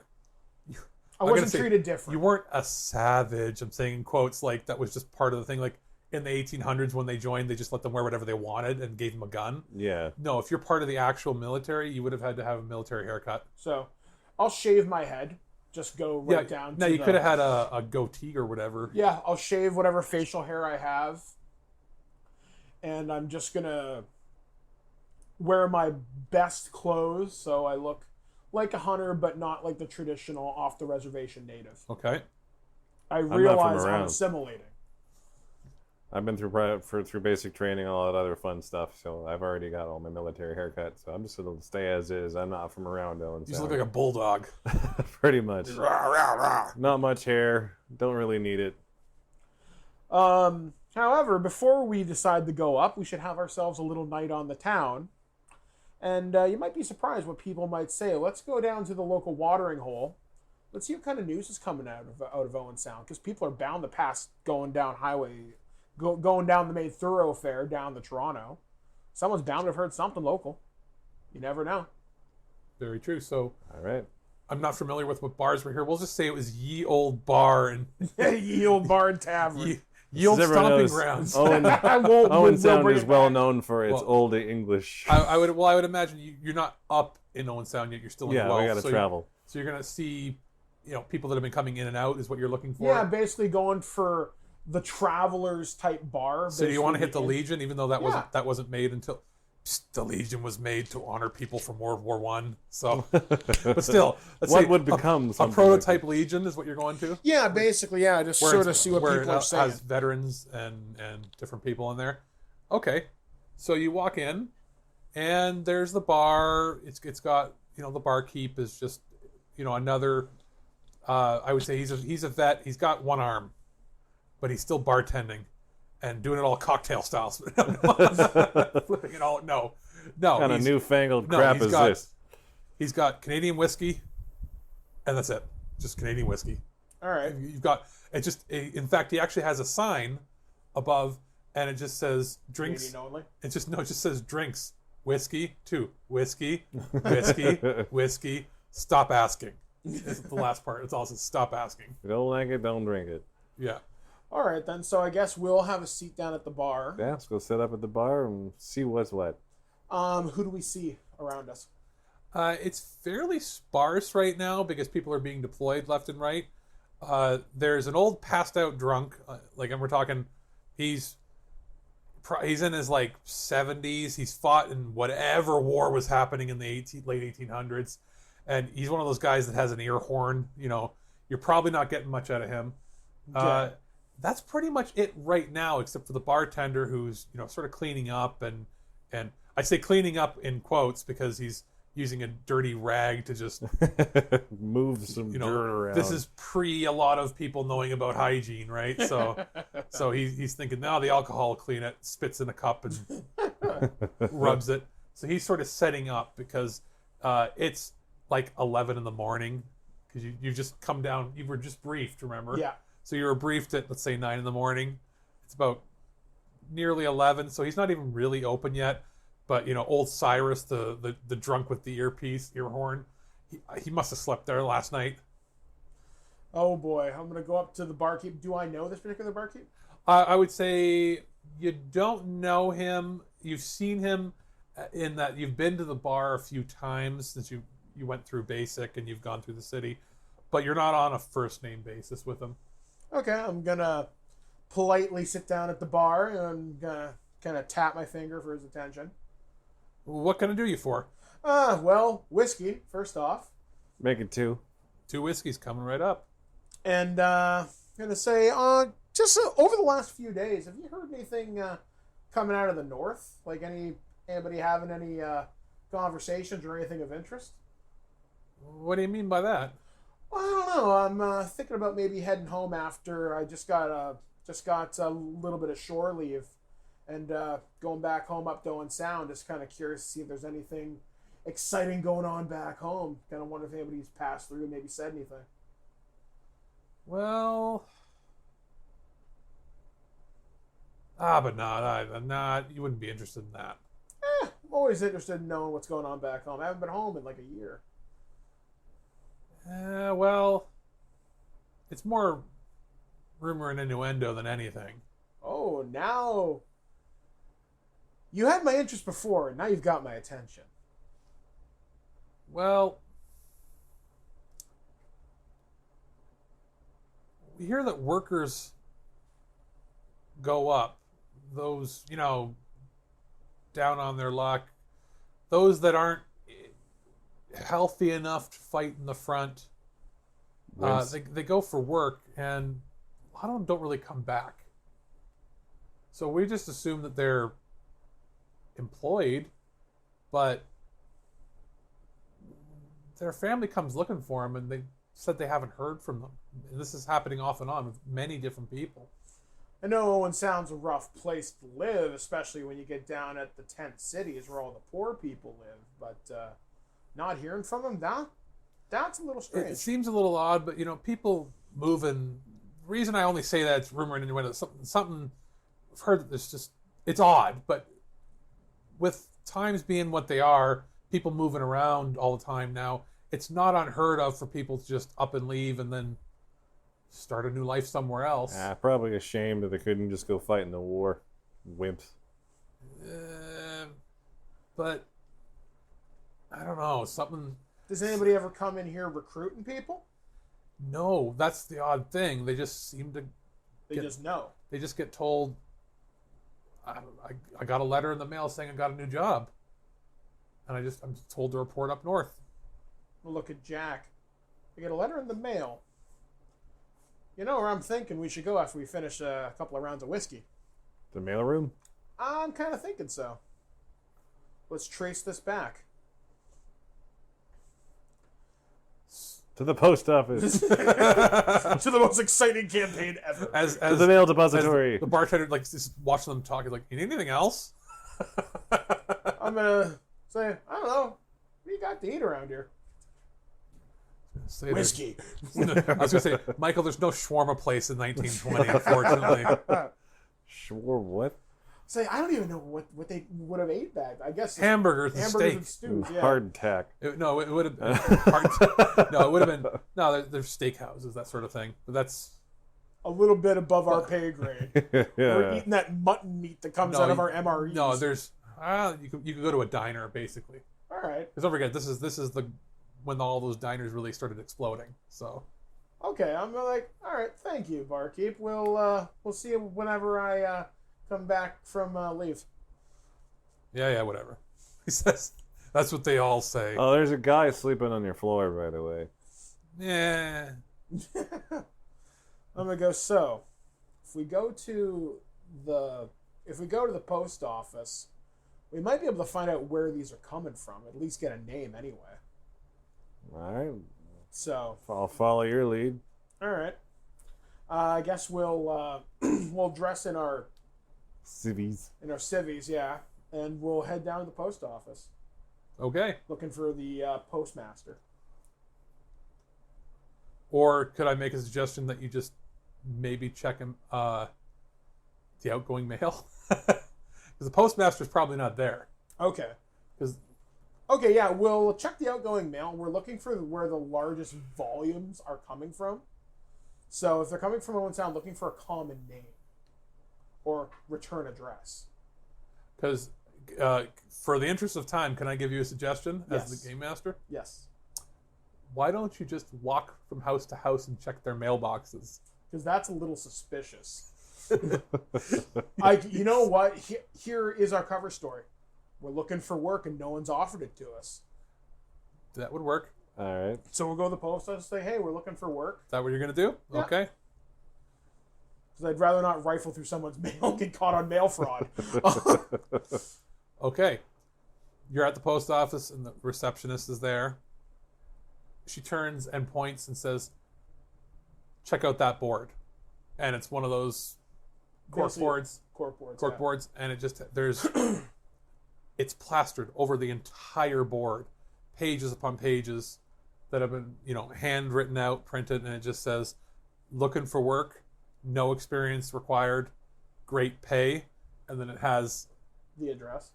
Little tear-off strips. Has a little tear-off strip, and it just has an address on it, and it says 24 McDonald Street. That's all it says. Oh, in Guelph or in Owen Sound? Guelph. Okay. Well, all right. Follow the trail. Let's follow the trail. All Easy right. enough. All right. So you go towards McDonald Street. Yeah. Head towards McDonald Street. Yep. Probably should 24 have asked. McDonald Street. You show up at the building, and it's a little storefront. Think like what you'd have a recruiting office for the military, but smaller. More like it's like a sliver.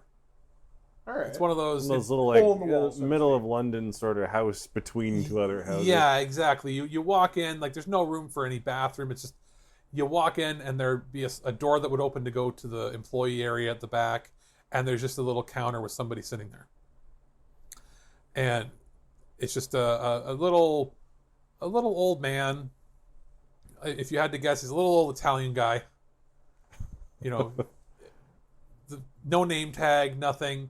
And he's just sitting there, writing in his ledgers, doing whatever he's doing. There's nobody else waiting there. There's a singular seat in the office. It is very sparse and empty. No signs on the outside of the building to say what the store is or anything. It just looks like it could be any small, tax prep, bookkeeping service sort of building. Let's walk up and let's ask some questions. Hey, buddy, we're looking for some work, and we saw an ad at the post office. What do you got? All he does, he doesn't even look up. He picks up a little clipboard, taps on it twice, leaves you with an ink pen. What are you, mute? Taps on it twice, That ain't an answer. hands it over. What he hands you is a board with paper on it, and it, in the similar writing to what was on the sheets on the wall, it says, looking for work, fill out your name here, and you'll be processed. So you got any info on what this job is? Taps on the sheet again, wants you to fill it out. I'm gonna say, well, I need drinking money, so I'm good with it. I'm gonna play up that I still kind of reek of whiskey. Okay. I'm like, well, I need the money, so I'm gonna fill out a fake name. I'll call myself Terry Wright. That's all you have to put. That's all you had to put on there. I write John Smith. That works too. I can't think of very good names. I'm not Little old too quick. Little old man looks up and goes, "Hello, gentlemen. Thank you for filling out the form. I'll be right with you in a second." He goes to the back room. What a weirdo. Yeah. writes out, whatever he's doing in the back, processing something.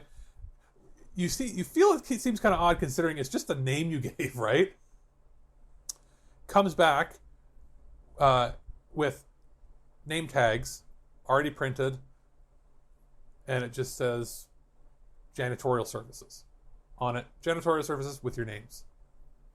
Hands them back to you. And Thanks. and says, okay, you start in 3 days. And Where? oh, right, that's right. You need to know where you're working. Oh, that's right. Okay. So, it's in Owen Sound. When you get to the city, there should be a sign right if you take the newfangled bus service. So, this is essentially, I guess it would be Gray Line or whatever the Greyhound bus was back in the day. So, it's the newfound, people get on it, and I guess it's chartered for this company. And the company, it just says Delta on it.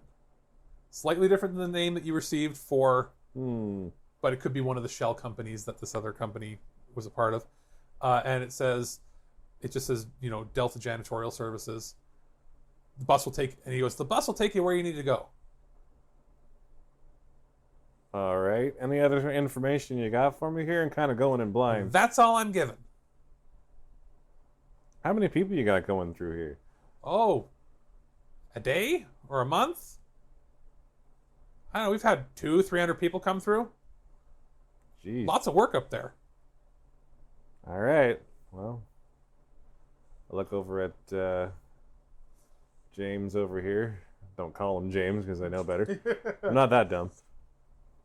Should we go? Yes! Because you know what? Means drinking money, means drinking and whoring. And I'm all for it. Sounds good. All right. You sold us. Let's go. Okay, and that's it. I'm out to lunch. And he closes up shop. Closed. I'm going to... You still don't know what the business was that he had. It was sort of, as for background, it's one of those, he does anything. It's a bit of a employee resource planning place. It's a bit of a bookkeeping. He might run the numbers for the mob. You just a little don't Italian know. We dude. don't know. He does a bit of everything. And right now, that's what he was hired to do. I'm going to look at Jack, or John, in this case, and I'm going to say, I'm really not going to drink and whore because my wife at home would actually hurt me. So... We got work to do. Exactly. But actually, make sure we're well out of earshot. So we'll walk outside into the cold, brisk February weather. You know who might have information up there? And I say this with no degree of irony. Literally, the whores. Lots of loose lips around women. People tend to talk. So maybe we'll find something. We'll find something out. Staking out one of the local prostitute houses wouldn't be a terrible idea. All right. Well, and we'd be able to blend in. let's see who else is on this bus. Let's take this bus and listen in close. All right, let's do that. Let's. I guess we take our horses going sound, and then we We have a catch the chartered bus going bus. sound? Yeah, no, you have a chartered bus now. Oh, So okay. screw the horses. So you've got an escort right in. All right, so if we're And doing it's this- going to take you to the building. Okay. Shit. We're walking right into the lion's mouth with no information. Do not like. It'll take you into the property, and from there you have to. Find a way to be sneaky. Yeah. So That's cool. bus shows up. You're the only two people waiting. Oh. Hey, driver, Driver. where's everybody else? You're everybody else. I just go on my daily trip once a day, and whoever shows up, shows up. Why is there nobody like? The other guy said there was 300 people. Why the hell is it just In the last month or two, we get waves of people. Oh. two? Uh-huh. He goes, Okay. He goes, I drive them up, and that's it. Do we have our stuff with us? Oh yeah, everything, you can load it up. There's plenty of room on the bus now. Okay. And he's on, just the bus on, driver. on this very rickety early 1920 bus. Has no roof. All right, then. So I guess we'll kind of take a seat towards the back of the bus. And when I say bus, it's not really a bus. It's like those early military transport trucks where they've got like 14 seats in the back. Yeah. Yeah. It's basically, for all intents and purposes, a military truck that's a civilian transport vehicle. Okay. No suspension whatsoever. No. All right. So You feel every bump. we'll take a seat, and we'll go up the lovely road that leads to Owen Sound, which at this point, for those of you who want a little bit of local geography, it's Highway 6 and 10. It's the only road, as far as I know, that's ever went up north. So yeah, we get to see all the beautiful sights and sounds of snow-covered landscapes. Yeah. So we're gonna flash forward. Do-do-do-do-do, diddle-a-doo, diddle-a-doo, diddle-a-doo. Little Wayne's World in there. And you've shown up. You are at the factory. You're within the gates. Now it is, as you get driven in, you notice it's 12-foot fencing with barbed wire, which isn't out of the blue for something that is a facility that supposedly produces raw materials for the military. Yeah. So nothing out of the blue there yet. What time of day is it now? Because you've driven up there, it's by vehicle. Probably about 5, 6. It's about dinner time or so. So are we expected to show up tomorrow, or we're there now? You're there early. You get to stay there, but you don't actually start work for a couple days. Okay. Because it was in 3 days is when you started your shift. Yeah. So the idea is you have sort of free reign to do what you want to get settled in. If I could make a suggestion, you may want to not get familiarized with the people that work there, because then they'll notice when you're away doing something. Yeah. You may want to try to get your mission done as fast as possible. Get in, get out. Exactly. Get in, get out before you even started your work of being a janitor. All right, so we got 2 days to get this done, Jack. Or supposedly janitorial work. Yeah. Do we notice any people in uniform when we're there? You do, but they're just sort of scientists in their uniforms, as well as you don't see factory line workers or anything. It's so just, nobody rank and file. No, precisely. You don't see anything in that sense when you first walk in. When you're walking to the building, you're surprised that when you arrive that there's not really a welcoming party or anything. There's just, you're let off. The bus driver points and says, that's the entrance. When you get in there, you'll figure out what you need to do. And he goes, don't ask me. I don't know. I just drive people here. He drives away. You walk into the building, and there's a reception area, but no receptionist. It just has a big sign with instructions saying living quarters, which also would seem a little surprising to you that they're sort of expecting you to live there. Yeah, live in. Yeah, that's weird. It says living quarters / drop off. So when you bring your gear in, that's where you would drop your stuff off where you're going to live, basically your backpack or anything you have. And then to the right, it just says work area. It seems oddly, for a company that's supposed to be producing a lot of different chemicals and raw materials like cement and building blocks and like this is supposed to be an all-in-one like steel production facility, everything. It seems it's very simplistic.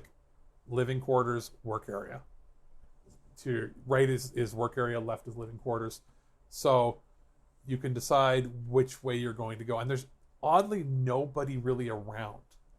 Now, because of the time of day it is, it's around dinner time. We don't see anybody, as you said, or at least just signed. Nobody rank and file. No, you've seen a few people with clipboards. You know, the people that would be in the R&D department have walked around, but they're busy talking to each other. And it was only for a quick second. You saw them enter one room, go to another, and every room is clearly sealed and locked. What do we hear? Nothing. It's very silent.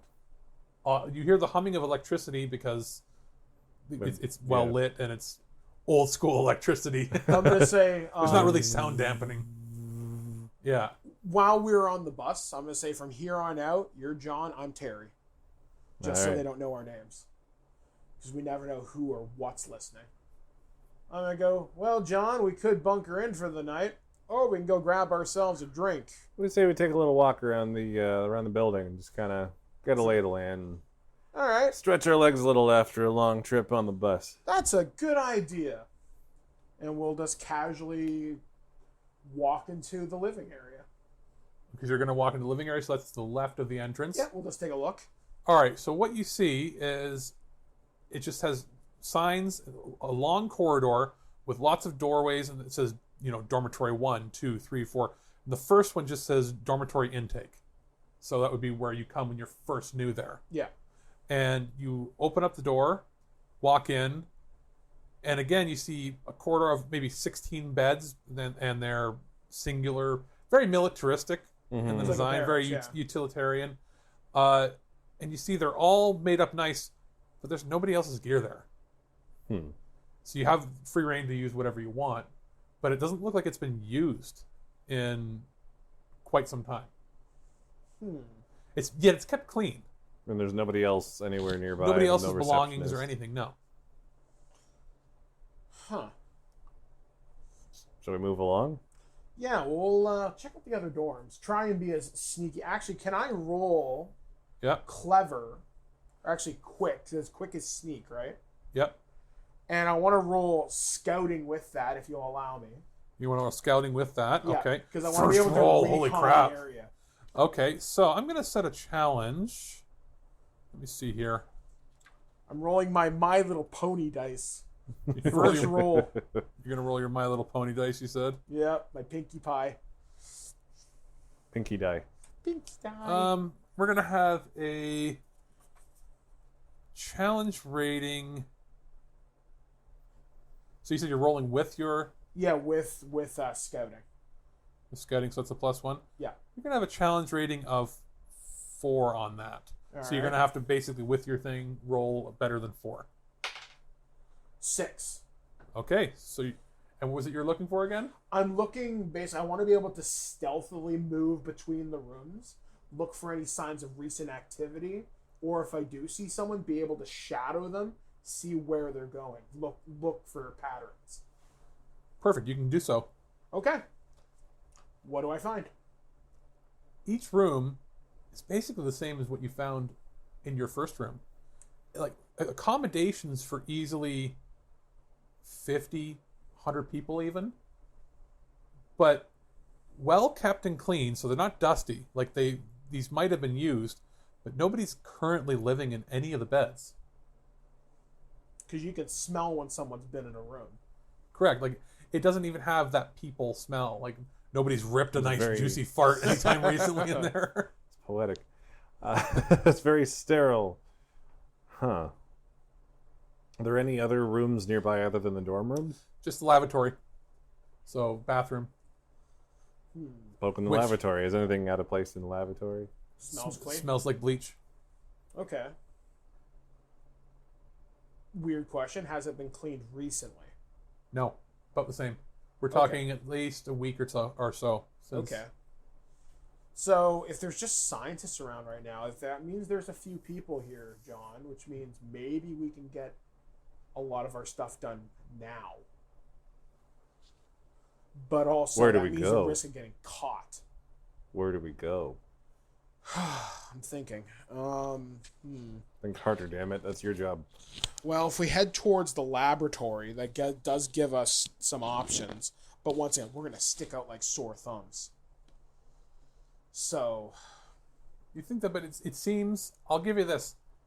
It seems that almost everybody there that could have seen you when you walked in, those scientists, but they're not oblivious to it. They just don't take notice or don't care that people are coming. huh. Like they're more absorbed in their work.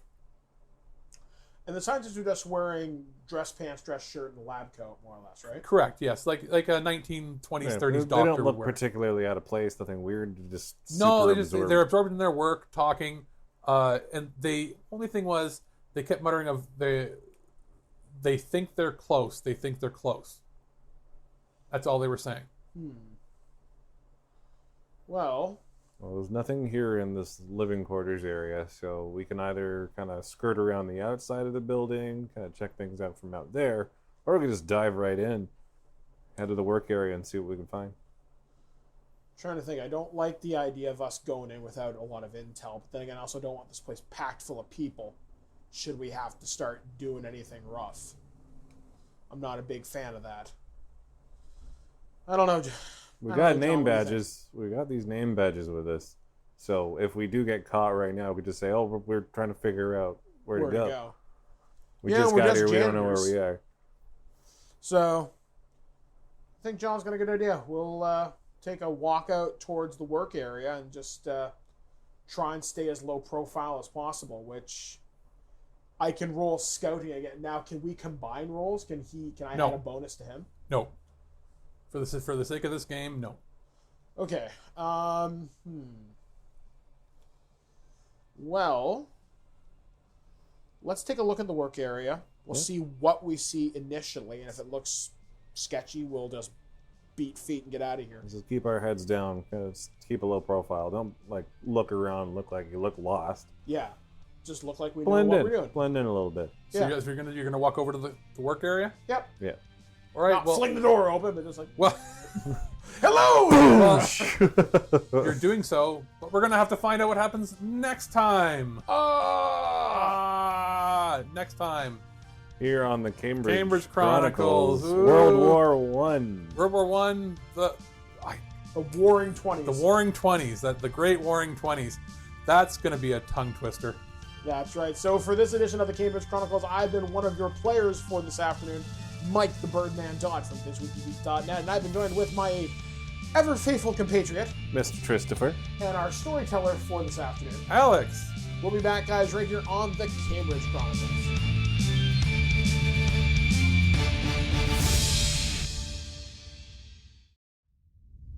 Throughout the ages, there have been heroes and warriors who have embarked on quests to save faraway lands and free the people from would-be conquerors. Today, legends are told from the tales of our terrible warriors. Chronicles of an unlikely group of nerdy adventurers armed only with their dice, some pretty stupid ideas, and a horseshoe up their butt as they come together to save the day in the Cambridge Chronicles. Seriously? You couldn't find anyone better? Welcome back to the Cambridge Chronicles. I am one of your many players this afternoon, Mike the Birdman Dodd from ThisWeekInGeek.net, and I am joined with, on my left... Which way is your left? Okay, that's me, Mr. Christopher. You're not high yet, my friend. No, indeed. But yes, we are joined here on the Summer of One-Shots. This is our second episode, or third episode? This will be the third. Yes, just because we've been recording a lot today, so keeping track of It's things the is second ridiculous. hour of adventure. Exactly. And for those, basically, to give it a little more context, we have the Marvel preview came first. Yes. But because Marvel has been a bitch to try to record because of heat and people, it will come after this one shot that we put together, or I put together fairly quickly, to have something to put out. Exactly. So you people have something to enjoy as you enjoy this barbecue season, poolside. If you're listening to this podcast by the poolside, I really question what you're doing with your life. But I still appreciate it, but oh yeah, man, you are still weird. appreciate. Man, This summer's been so hot, I felt like Jabba the Hutt the entire time. yeah, It's like, literally. "Rocky, cheesy, melty, I ballsy." have legitimately considered moving to Nunavut at one point this summer, Actually, they're just to under be heat colder. warning right now, if you can believe that. That's not okay. Okay, so all the way. Okay, we'll go Antarctica because the Arctic Circle is not actually land there, just a bunch of snow, and that's probably not going to last forever. So I would go to the Antarctica it is. Antarctic. Yeah, that's Antarctica right. it is. There's Oh. penguins. Exactly, penguins and puffins and all that stuff. And they might not even look at you funny for moving there anymore. No, they're like, oh yeah, man, I get it. But yes, we are joined with our storyteller, Alex's first time, and he's just completed his first hour. We're into Be hour number gentle. 2. It's my first time. Oh boy, God. we will. we haven't rode the plot railroad too hard, and we've kind of thrown some curves at him so far, and he's doing really good. So We haven't managed to derail the Great Canadian Railroad. yeah, not yet. Give it time. I'm sure I'll swallow dynamite at some point. Anyway, Trans Canada Highway. I let's don't know. get There's go- some puns in there.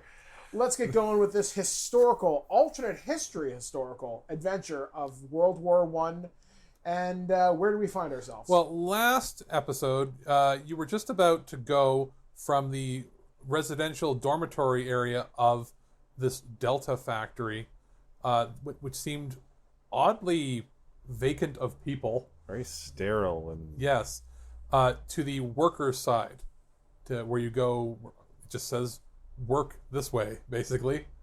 work and you were- this way. Yes, Sorry. you were about to go in there, and we went dun dun dun, and so now we're picking up where that left off. All right, so I guess we'll proceed into the work area as quietly as possible.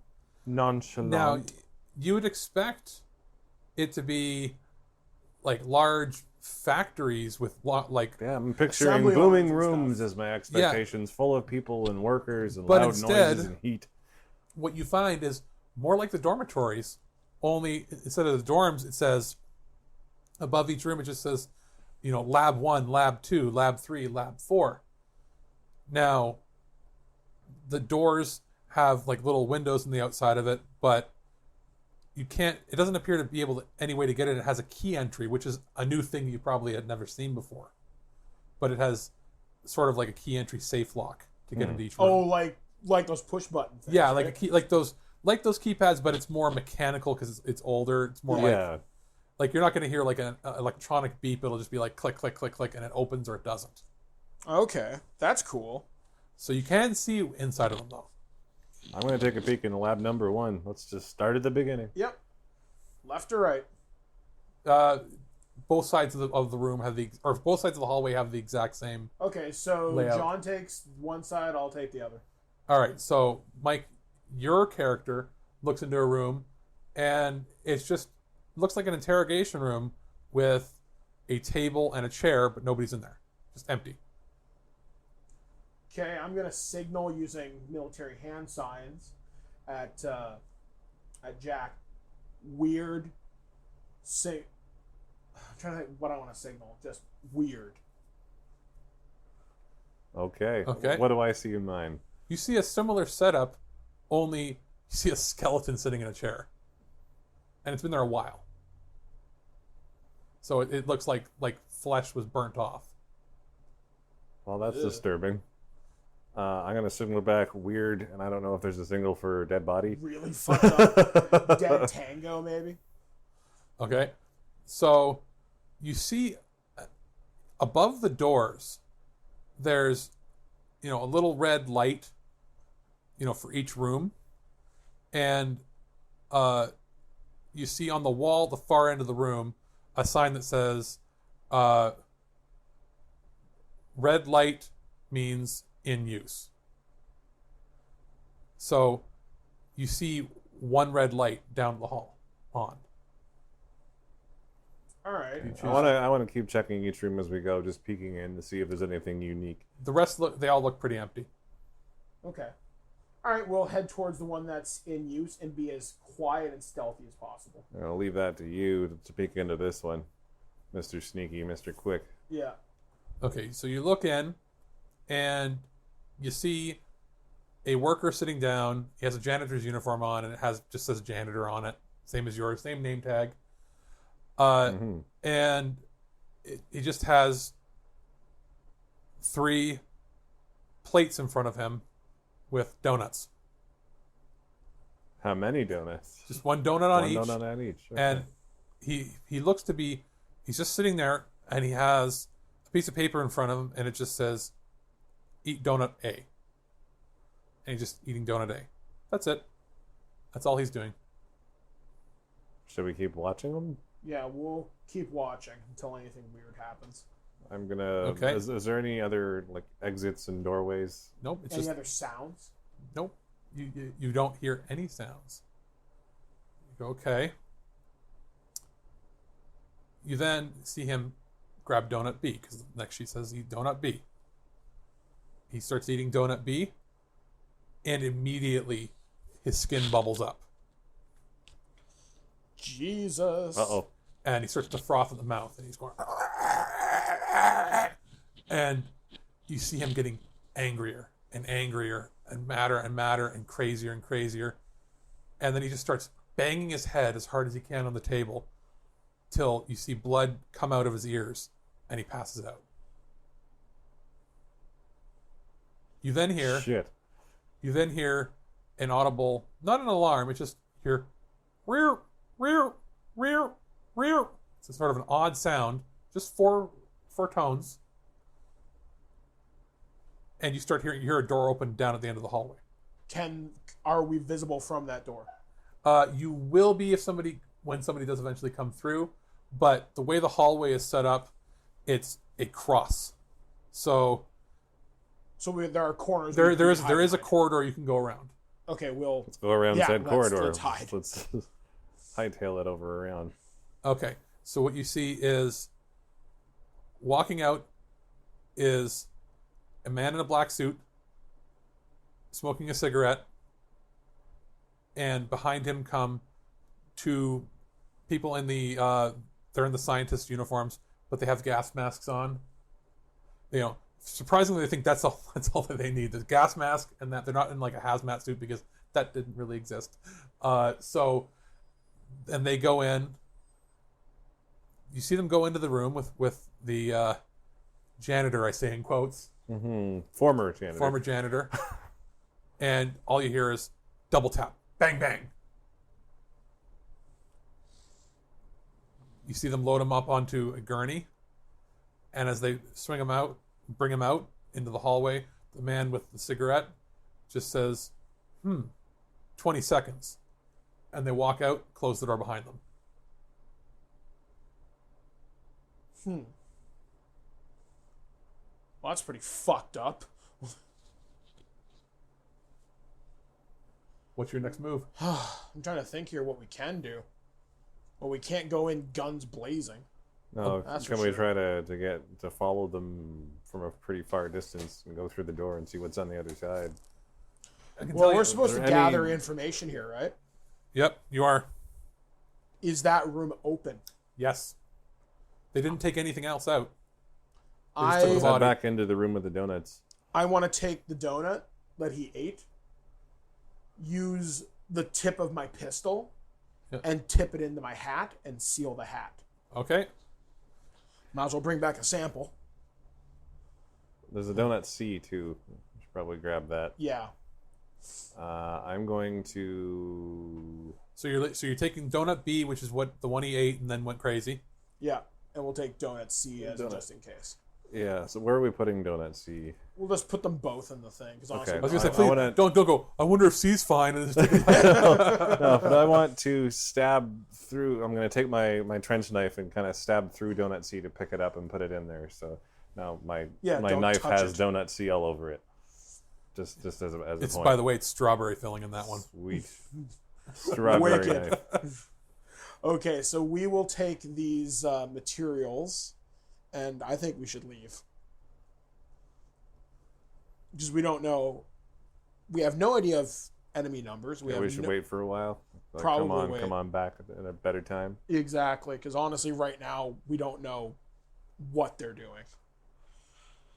So we will... Actually, I want to make a very quick stop through the barracks Okay. and grab a pillowcase and seal my hat and the donuts in a pillowcase.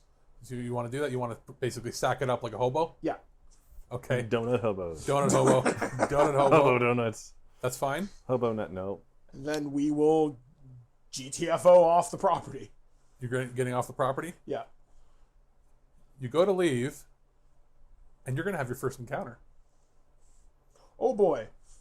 As you go to leave, the security officer comes out because when you came in, you drove in through the front gates, right? Well, they're closed, and there is a security officer. Basically, it's the guy that lifts the The The arm. gate- the arm, the the, gate arm, the person. gate person.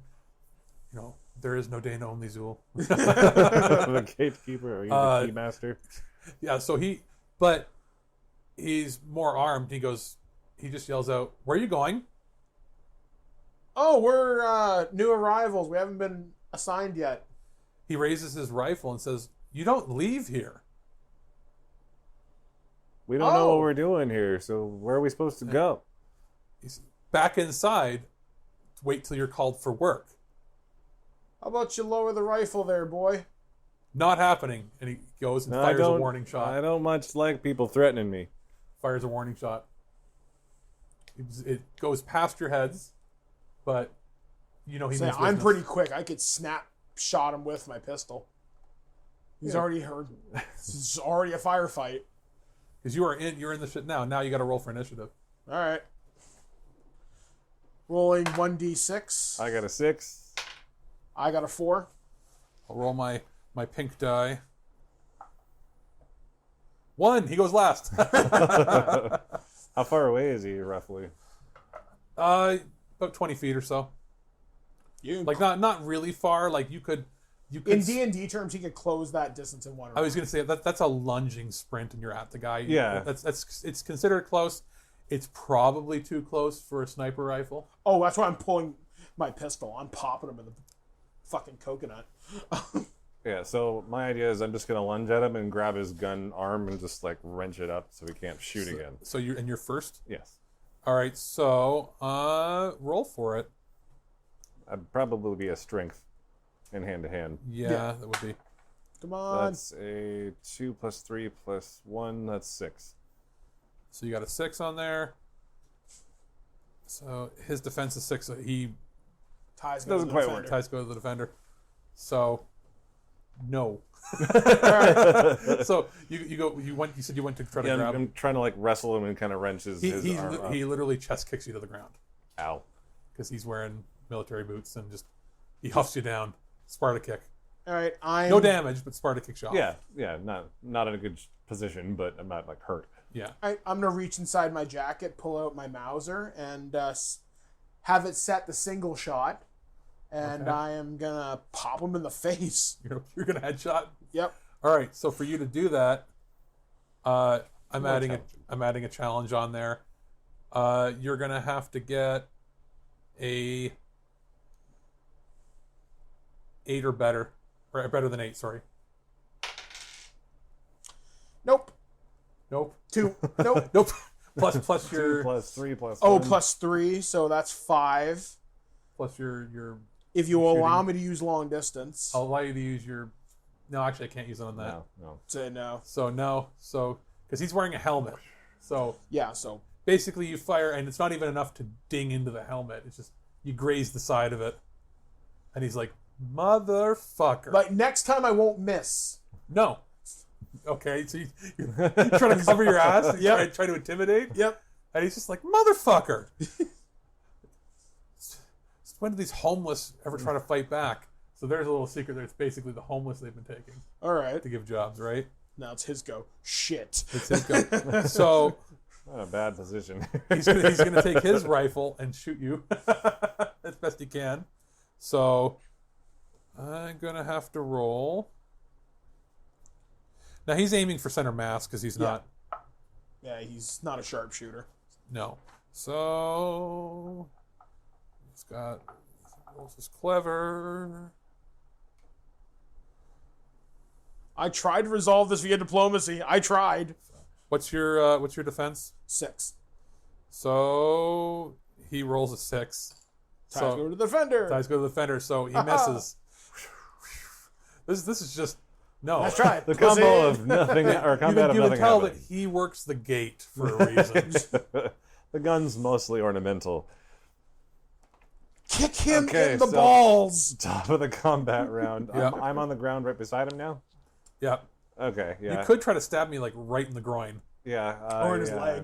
or like right at like in the femoral artery or something. Yeah, face off this motherfucker. I'm just gonna try to wallop him right in the nutsack with my That boot. works. With my boot. It's trying to be non-lethal here as much as possible. I like to beat people, not necessarily kill them. Yeah, whoops. Kind of forgot about This that. guy just might be a gatekeeper here, so I'm gonna try to kick him as hard as I can in the nuts. That's 6. My strength is 3, so that's 9. Is this really hand Jesus. to hands, more foot to nuts? It works. so It that's works. a 10. That's 10. So he's going to take 4 damage. He's down to 2 health. That's one He's hell of a hurt. groin You kick. you huffed him good. He goes, "Ow! Fuck, that hurts." Okay. So I've still got my pistol out. I'm gonna close the distance between me and him. Okay. Point the gun at his at him. Cen- Nowhere specific. So center mass. Center of mass this time, and go. I'm not gonna miss from this range. Drop your weapon. He goes, "I can't. They'll kill me anyway." And defies you. Kneecap. Do I even have to roll for that? Yeah. 6 plus my clever. Yeah. 9. You hit him dead. Yeah, I kneecapped him and killed him. Yeah. Wow. What did I hit him with, a howitzer? No. It blows No, up his femoral artery. No, you blew his knee out. He just goes, "Ah, fuck," and then you see him bite down. Okay. And he starts to foam at the mouth. Jack, we are leaving. So It's John. he foams in the mouth, starts shaking, and then goes silent. Yeah, we're leaving. Think about this. This is a guard that was willing to kill himself rather than talk at his own facility. That's indoctrination if I have ever seen it. Yeah, we are leaving. We are. So how do we get out? Is there the gate is closed here? It's the gate's closed. There's no vehicles. Basically, people get brought in, dropped off, and that's it as far So as you can it's tell. a solid door. It's not a solid door. You got a 12-foot fence, Yeah. and it was a gate that you basically had to open and physically open. Like, it's not very technically advanced because it is 1920. So Yeah. it's like a fence door that you have at home, On but like a hinge. like a chain link fence Is it locked? that was locked, and his job was to open it. Okay, so we could just grab the key off of Yeah. his Pretty body. much, yeah. Yeah. You don't have to roll for that. You're grabbing the key and you're opening it. Yeah, we are leaving. And now you got to figure out how to leave. Because if you're on foot, you're a kilometer out of the city. Okay, so I have if you'll allow me to roll scouting. And I'll give it to this. It's not like 6 feet of snow right now. You might have A sprinkle? 1.5 foot of snow. Okay. Because, I mean, let's be real. It is Owen Sound, so it's never going to be no snow Yeah. in 1920. Not in February. All right, so It I'm could going be to roll... like, it could be June and there's probably still a sprinkle in the snow. I'm going to roll scouting, and I'm going to see where we are Okay? and try and figure out what's the best route to basically follow in the tracks of the bus so they can't follow our footsteps. 6. Okay, because it's a low challenge. You get that. Okay. You've been able to track it. You know where the tracks are. It hasn't been snowing, so the snow it's that crisp snow where it holds its form. So it's not heavy, wet snow that you're gonna have trouble walking through. Yeah, it's nice and solid. Solid, icy snow, but not slippery. So you're gonna be able to walk. Decent so to walk You're through. able to walk back. So you're walking back to town now. Yeah. Yeah, we'll head back to town, and we will, find a place to stay for the night. As you're going, you hear an alarm go off. Shit, we're Should running. go faster. Yeah, And it's, must go it's, faster. that, it's that old school, not like that old school air raid siren sort of. Yeah, Let's all do an air raid impression. and you hear people moving, but not a lot. Like it is a fairly bare bones facility. For all intents and purposes, I guess to avoid attention. How many guards? Actually, It was surprising that there was only one guard because they just didn't expect people to leave. Yeah. Or is there care. a place where we can safely, with scouting, Yeah, maybe we can find a place to safely hide, observe, let's see what their forces are like. Yeah. there's a hunter's lodge that Okay. that would have been used, but because of the war, people aren't really hunting, so it's empty essentially. It's like a half-empty motel. You know, you've seen those. Yeah. Those before. It's a hunting lodge with a main building and then like a few dormitories in it. Okay. So we can try and hide, and I want to see how strong their resistance is. Yeah, let's hoof it up with a higher ground. Yeah. So we'll go up to the bluffs and see what we can see. 6 plus scouting 7 plus clever 9. Okay, so what you see is it's off in the distance, up a little hill a bit, but you can see the hunting lodge. Yeah. And it shouldn't be too difficult terrain to get to. It's enough that you see it because you know the area. And at this point, it's winter, so sunset is around 6:30ish p.m. Yeah. So the sun is going down. They're not likely to see you. Okay, good. So you make your way into the lodge, and you go into the living room, I say, of the lodge, and you can look out towards the street. It'd be something, and you're smart enough that your tracks aren't being followed. Good. Okay, so you guys are there. You're gonna Yeah. unload Yeah. or do anything. Okay. I'm going to have my rifle ready Okay. and basically peek out through the window using my scope. You see some soldiers come out, How many? about 10, 15 or so, best you can think. Yeah, but not that quick but a as far shot. as you can tell, it's pretty much everybody from the facility. Like there couldn't have been much more because you didn't see more, and they're not in vehicles. They're all on foot.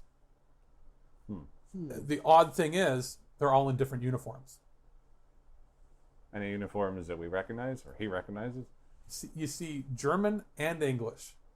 That's strange. No Canadian uniforms, but German, English, French, Italian, and then as well as walking with them, you see like a private regiment. Maybe half of the troops there are in a uniform you don't recognize, and it looks like to be similar to the guard uniform that was worn. So they're probably just a paramilitary group But say it could be mercs. that works for them or is part of the Delta group. And they're all working together trying to search. Huh. We should report this to Mr. English. Absolutely. All right, Get so on the let's two-way radio. radio it in. Call it in.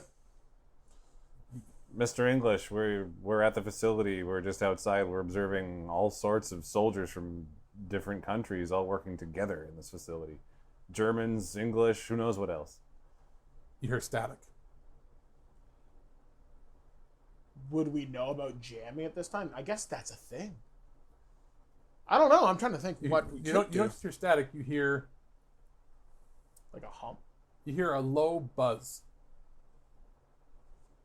So they're flooding the band so we can't get through. Well, that complicates things a little bit. At best. We need to get back to the city. We cannot be found here. Is that what you want to do? Because if there's, They- there's 15 of them. They fanned out, and then what they did was, best you can tell, because you can't really read lips from that distance, half of the troops went back to the base, or went back to the facility, and the rest got in vehicles and drove towards Owen Sound. So they have divide and conquered. Mind you, if we go back into the facility, we have half as many guards to deal with, but if they come home, we get caught with our pants down. And the ones that went back to the facility, you noticed that it was all of the people in the Delta uniform.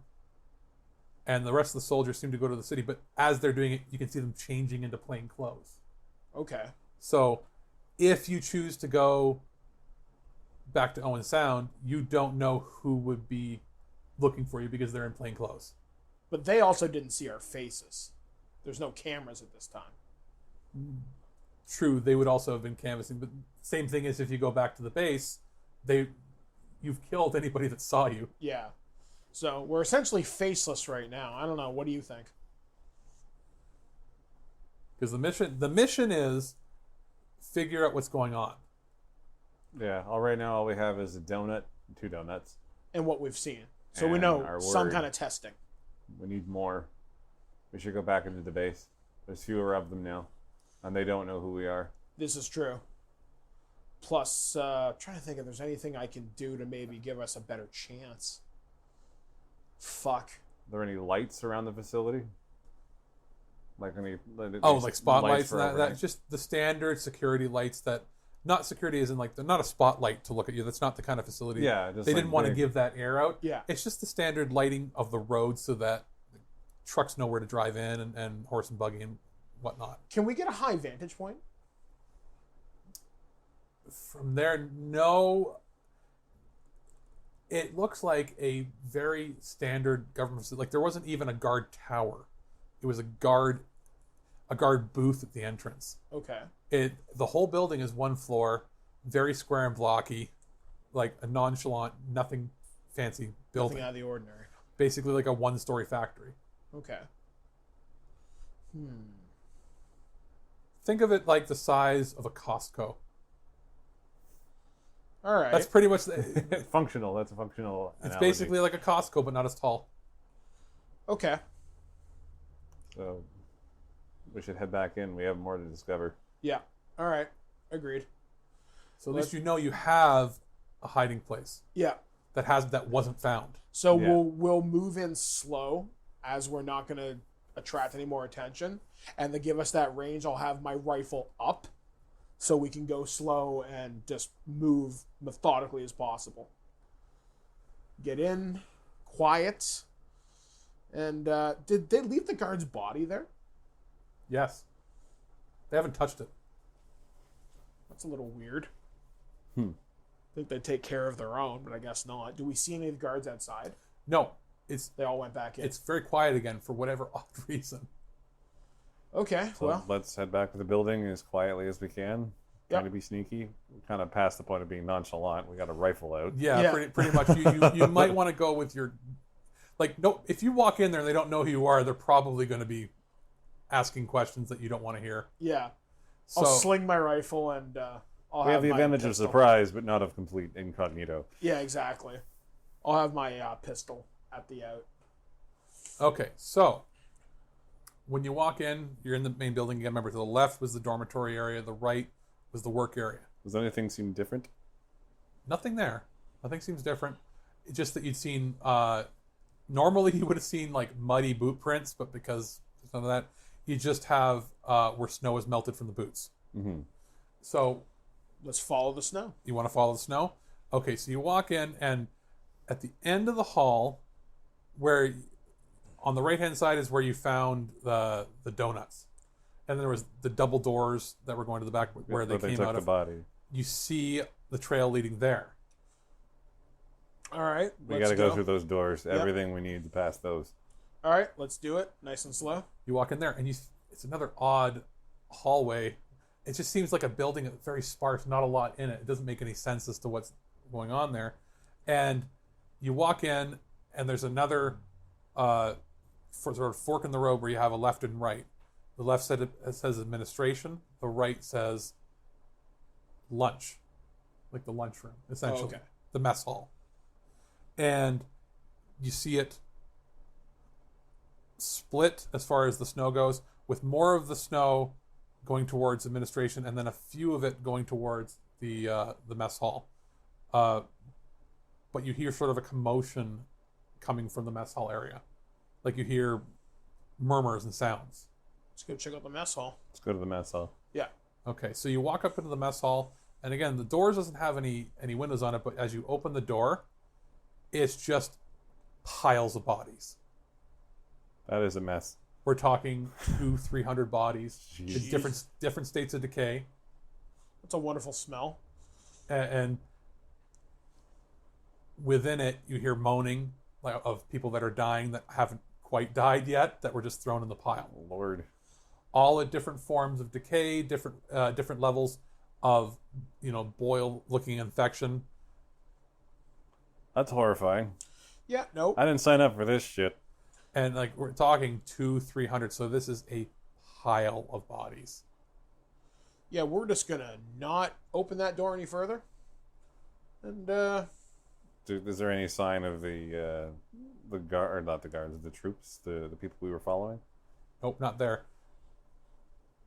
So, best you could guess is they came, checked to see if anybody was hiding amongst the bodies, and then went the other way. on one hand, that's a quick place for us to hide should shit go south again. It also explains where all of the other workers have been Yeah, going. 200 to 300 people came up in the last month. 200, 300 people, well, former people here. But why are they not disposing of the bodies? That's a weird question. I want to know. Is there anything else in the room of the bodies? Just a big giant chalkboard, and it just says, Experiment B failure. You know what I wish they'd issued us? Some kind of a camera or something. But I don't think they had portable cameras. I was going then. to say the cameras were those ones that had the flashes that exploded every time you used it. Yeah, no, that's not going to help us. You have to sit still for like 5 minutes. Shit. Remember, the reason I picked World War I as the game is because World War II has been done to death, but also there's too much technology that was made for World War II like radar and that everything. makes things easier. You know, like how nowadays how movies, you can't make a movie where like horror movies work anymore because cell phones. Because the Yeah, cell there's phone just too much. solves 90% of all movie problems from the 80s and Oh no, the line's dead. It's a cell phone. Yeah, whoops. literally It's like, going to connect like to another tower. 99% of movie problems before 1995 could be solved with a cell phone. Yeah. So Not even horror, sitcom too. Same thing. yeah, almost everything. So Anyway, same deal. I figured World War I was a better setting because you're limited. yeah, tech is so We so do short. have pictures. We do have radio. It's in its infancy though. Okay, so, all Okay, right. So there's nothing really valuable here. We should go to the administration place. Yeah, we'll There's go to no the other administration. other exits or any other. Nothing in there. Nothing you can see beyond the pile of bodies. It just looks like It's horrifying. Yeah. and it says, experiment B failure, and below it just says to be burned. Okay, so whatever they... I almost want to get a sample. A sample of a person. Just cut off a hand or something, but... Somebody has a knife. I do have a knife. If you're willing to carry it, I'll cut it off. You don't have to do a whole hand. You can do a thumb or a finger. You sick fuck. You know Cut what? off the head. We'll go from there. Just take the penis. And he gives him a What look about like, the wiener? what? The weenus. No, we're not looking at diseased cocks in this. I guess we honestly... Is there a body close to the door? The closest one is the body of the John Doe that ate the donut that you saw. he was just thrown in the front. He's the freshest, so maybe we should grab. Yeah, we'll little piece break of that. up. Yeah, we'll stomp. We don't want to touch him. I want to stress this enough. We're gonna maybe stomp on his hand and just cut off a finger, stab through his finger, put it in a bag. That works. That's gross, but okay. Yeah. I'll do the stomping and the cutting then. So I do as such. I stomp on his hand reluctantly and cut off part of his finger. Yeah, for the love of God, don't and touch then it. gingerly poke it with the knife so I can pick it up and hand it over to Terry over here. Yeah, we'll put it in my My bag of I'm having tricks. trouble cracking the names. I was like, Dodd and Tristan. That's what I'm going to go with because you have 3 different names. Yeah, I now. have notes here for what my own name is for the. I'm confused. Private and private. We're So, Marley and Marley. So we will. I'll put it in my bag, my hobo bag. Hobo donut and finger bag. Oh boy. Okay. We played a World War I game where the most important part was having a hobo donut bag. Welcome to role playing. Okay, so we will go towards the administration. Okay, you're going to do that? Yeah. So you go towards administration, and you walk in, and it's where all the filing offices are. You know, it's like an office, like what you figure for a school or an accountant's office, and everything is all over the place. Files are on the ground being torn up. It looks like they're cleaning house. They're scrubbing their records. I want to go over and read some of the documents. See if I can just glance over them quickly. Okay, so the documents are in multiple languages. So you've got some in German, some in French, some in Italian, some in English. So Can I roll clever to see if I can find anything of importance? Maybe. sure, go ahead. See if there's a rhyme or reason to the filing system. All right, I'm gonna challenge rating of. Gonna go with 6 on that. 6. Plus anything? No. Just a No. straight 6. So ties go to the defender. Okay, so and you see it, and a lot of it looks just like accounting numbers. But you know what? You do see. It looks like some parts are written in code on multiple pages in all the different languages. There's patterns. There's patterns, but it almost looks native in the way the stances are and the way it's written. It may not be from what your tribe understands, but you know it to be native. Okay, so it's a neighboring language, perhaps. Can I roll my clever to maybe see if I can recognize a few phrases or words Yeah, from it? I'll make, and it's going to be Hard? a challenge rating of 2. It's going to be Okay. very low. You're going to be able to figure this out probably. And wouldn't you know it, I got a 1, but I got a clever 3, so 4. Okay, so But what should have been a botch? you see it, and it looks like folk tales, references to folk tales, and they're doing research on it. I'm gonna look at Jack. I'm gonna say, I've read this story before, and it doesn't work out too well for the people involved. It talks about, you know how a lot of Native American stuff talks about spirit animals and certain things. The nearest you can tell, it's sort of an amalgamation of different languages, different folk tales revolving around what I guess the modern term would be shooting stars, Okay. and like basically disaster from above sort of thing. Okay. Do I recognize in the documents? Do I recognize the word Wendigo? No, it's not the traditional monster. Okay, just I thought the flesh eating, But basically, calamity is sort of the idea. apocalyptic. Yes, that sort of idea, but not the apocalypse as in like fire and brimstone. Yeah, and a great cataclysm of yeah, things. resulting in that.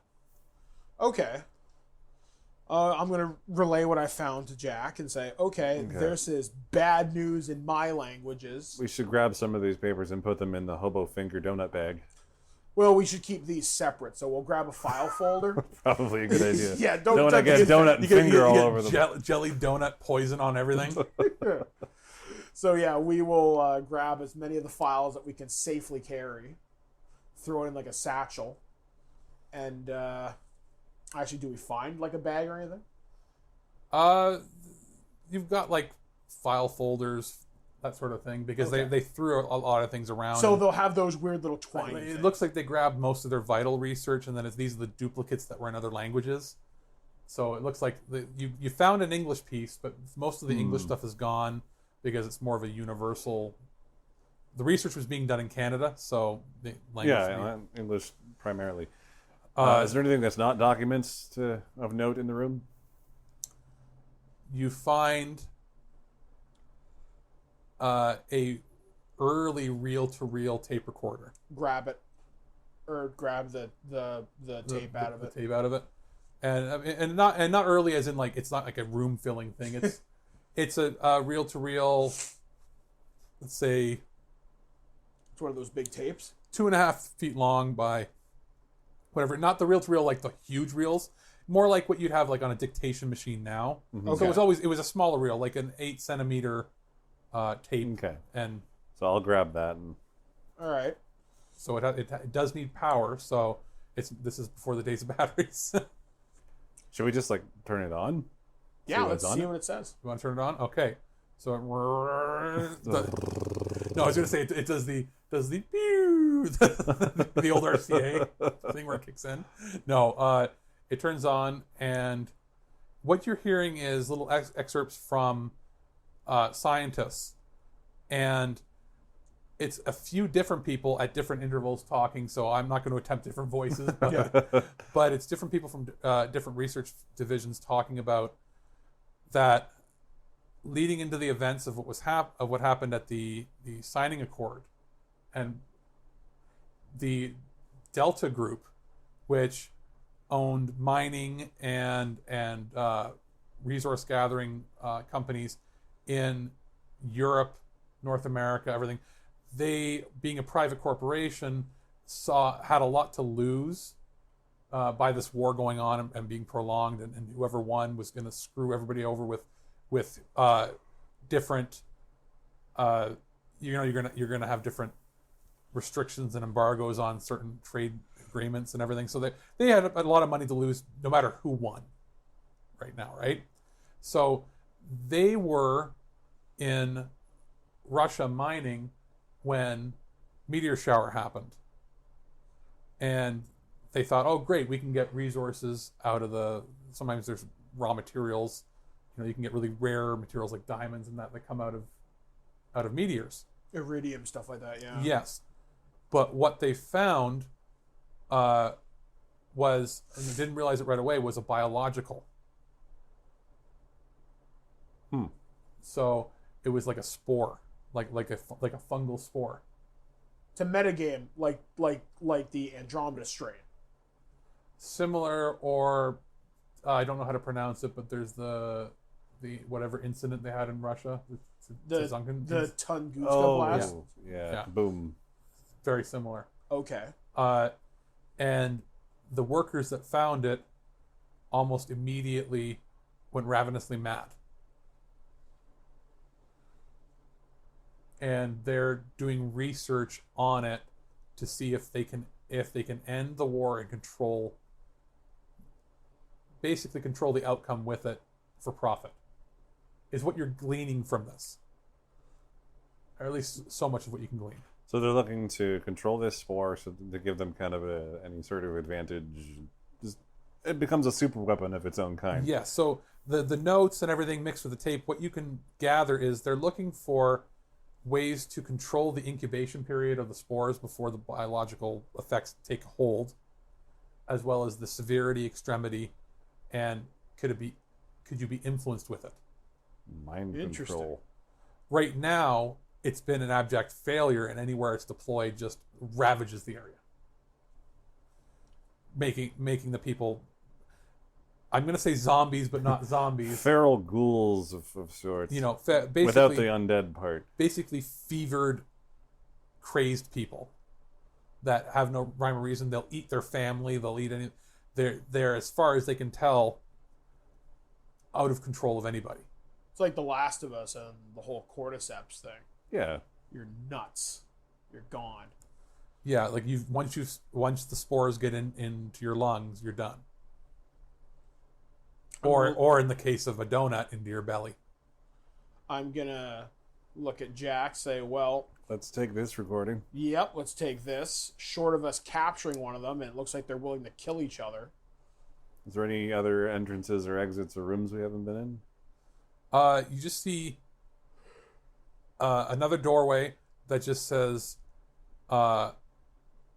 it just has, basically it says officers' quarters? It's not really quarters, it's just officer section, and that would be where officer section / where they have the loading port to get into their vehicles. It's basically only officers go through there. The rest of the workers had to go through the front entrance. I'm gonna look. Do we have enough information? Partially yes, partially everything no. else has been sort of devastated. Like they're cleaning house, and the only reason you got it is you had duplicates in other languages and the extra, and then they forgot the tape. But say we almost could blow this place, but then again, we don't know whether that stuff will spread to the air. Well, the bodies were labeled for destruction by fire, so that fire would work. Fire would, okay, so fire cleanses all people. I'm trying to think. Doesn't need to burn things. What do you think we should do? I think we should get the hell out of here. We got what we came for. You're right. Okay, so you're gonna try to escape? Yep, gonna try and get out. Hightail it. You're gonna try. Okay. As you're gathering everything, you hear, "Where do you think you're going?" And you look up, and it's the man with the cigarette in the black suit with 2 of the Delta guards. I thought of the bad guy from Indiana Jones. That's who I'm the guy with the coat hanger. Yeah, this guy's wearing like an old 1800s suit sort of thing. Like, it's not a business suit. It's like a rich man's, like he goes to a gentleman's club suit sort of thing. Very, very rich. Very rich. Oh, so rich. Where do we think we're going? Your fucking face! You gonna try that? Where do you think you're going? Where do you think you're... I don't know. Fuck. It's my first day. So, you've seen everything that's going on here. What do you think? That's all he says. I think you're insane. He goes, you think I'm insane? What we're doing here is trying to stop the spores. He says, "You've killed 300 people, buddy." And he says, he goes, "It killed 5 million on its own in a day on the East Coast because they went mad and ate each other." Well, fireworks. Problem solved. Time to close up shop. He goes, "If only it was that simple. We believe that there's a sentience to the spores. That something controls them and makes the people go mad. What we are trying to find is a way to tap into that and turn off that impulse, that control, that intelligence. And you need to kill people, humans, to do that. Doesn't work on animals. I don't condone this in reality. This is my character. Why are you not sharing this information with the governments? We have. Who do you think's been working with us on this? I'm about to ask you, who sent you here? I presume they've got weapons on us. Oh, yeah. Say, Well, there's no use lying our way out of this, truthfully. We're just privates in the army here, and they sent us on some special go around and sneak around shit. I just wanted to crack some skulls. I ended up here instead. Does the name Mr. English mean anything to you? Mr. English means absolutely nothing. We're operating under the authority of the Canadian military, along with its allies and those in Europe. Like, the war, remember, because there's no major radio communication at this point, because the war has ended and every government is working together to stop this. Who sent you?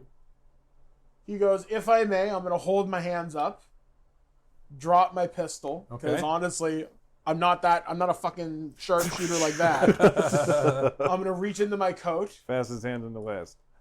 Radio. Yeah. Now shut up for a minute. Okay. Hey, Mr. English, we are just about ready to leave here. We got a bunch of stuff. What do you want us to do? You hear nothing but static again. We have some tapes. We've a lot of weird stuff here, sir. Nothing but static. I said, well, I tried to get him to come out of hiding, so that's all I got. We've never even seen the guy. Then I'm going to have to say something's not quite right with your mission. Well, how do we know you're telling the truth? Mr. Mysterious Man in Black? I'm here talking to you right now. And if you want, we can go talk to anybody you want in the military. Okay, well, want to stop pointing those guns at us first? Because that might be a wonderful way to start this conversation. Because clearly I'm not armed anymore. All right, boys. And he tells them to lower their weapons. Look at Jack. Well, what do we have to lose but to cooperate at this point? Just wanted to beat someone up. Let's just go. Sorry for killing your guard. Shut up. It was a wolf, I swear. Lead the way. Let's get on with it. Okay. So he motions to the guards to let you through, to come to the back so they can go on a vehicle and head out. He hasn't given his name yet. He probably won't because he works for the Delta Corp, which may or may not be good or evil at this point that you know of. And as he's walking away, you notice on both of the guards and the man in black that they've got a rash forming. Oh, shit. They've been exposed. As they start to sort of twitch and itch ever so slightly. Just sort of like that itch you can't scratch. It's just turning the Resident Evil itchy tasty man. Do not want.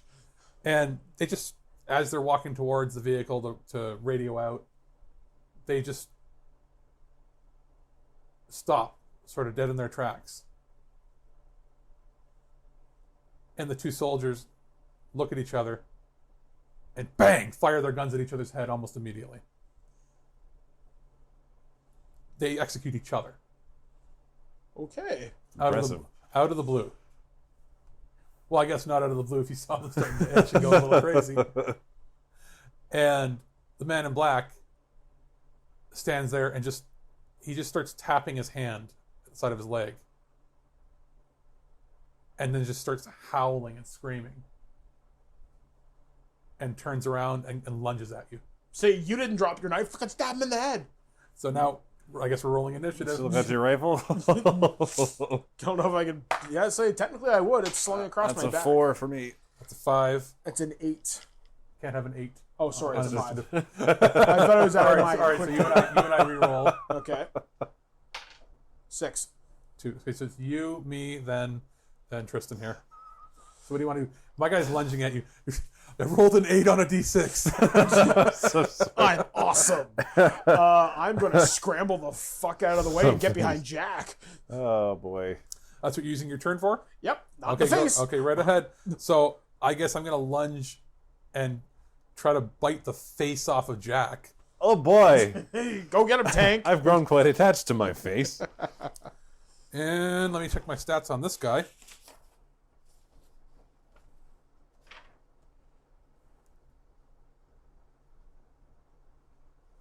So he rolls with his bonuses an 8. My defense is 9.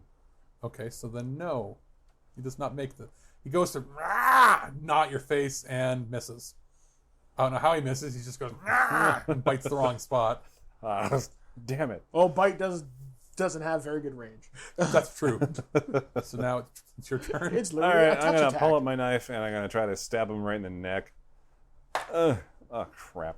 Roll the 1. 1 plus Yeah, 3 nothing you plus add to it will work. So that does not go. You swing and a miss. All right. Whose go now? His?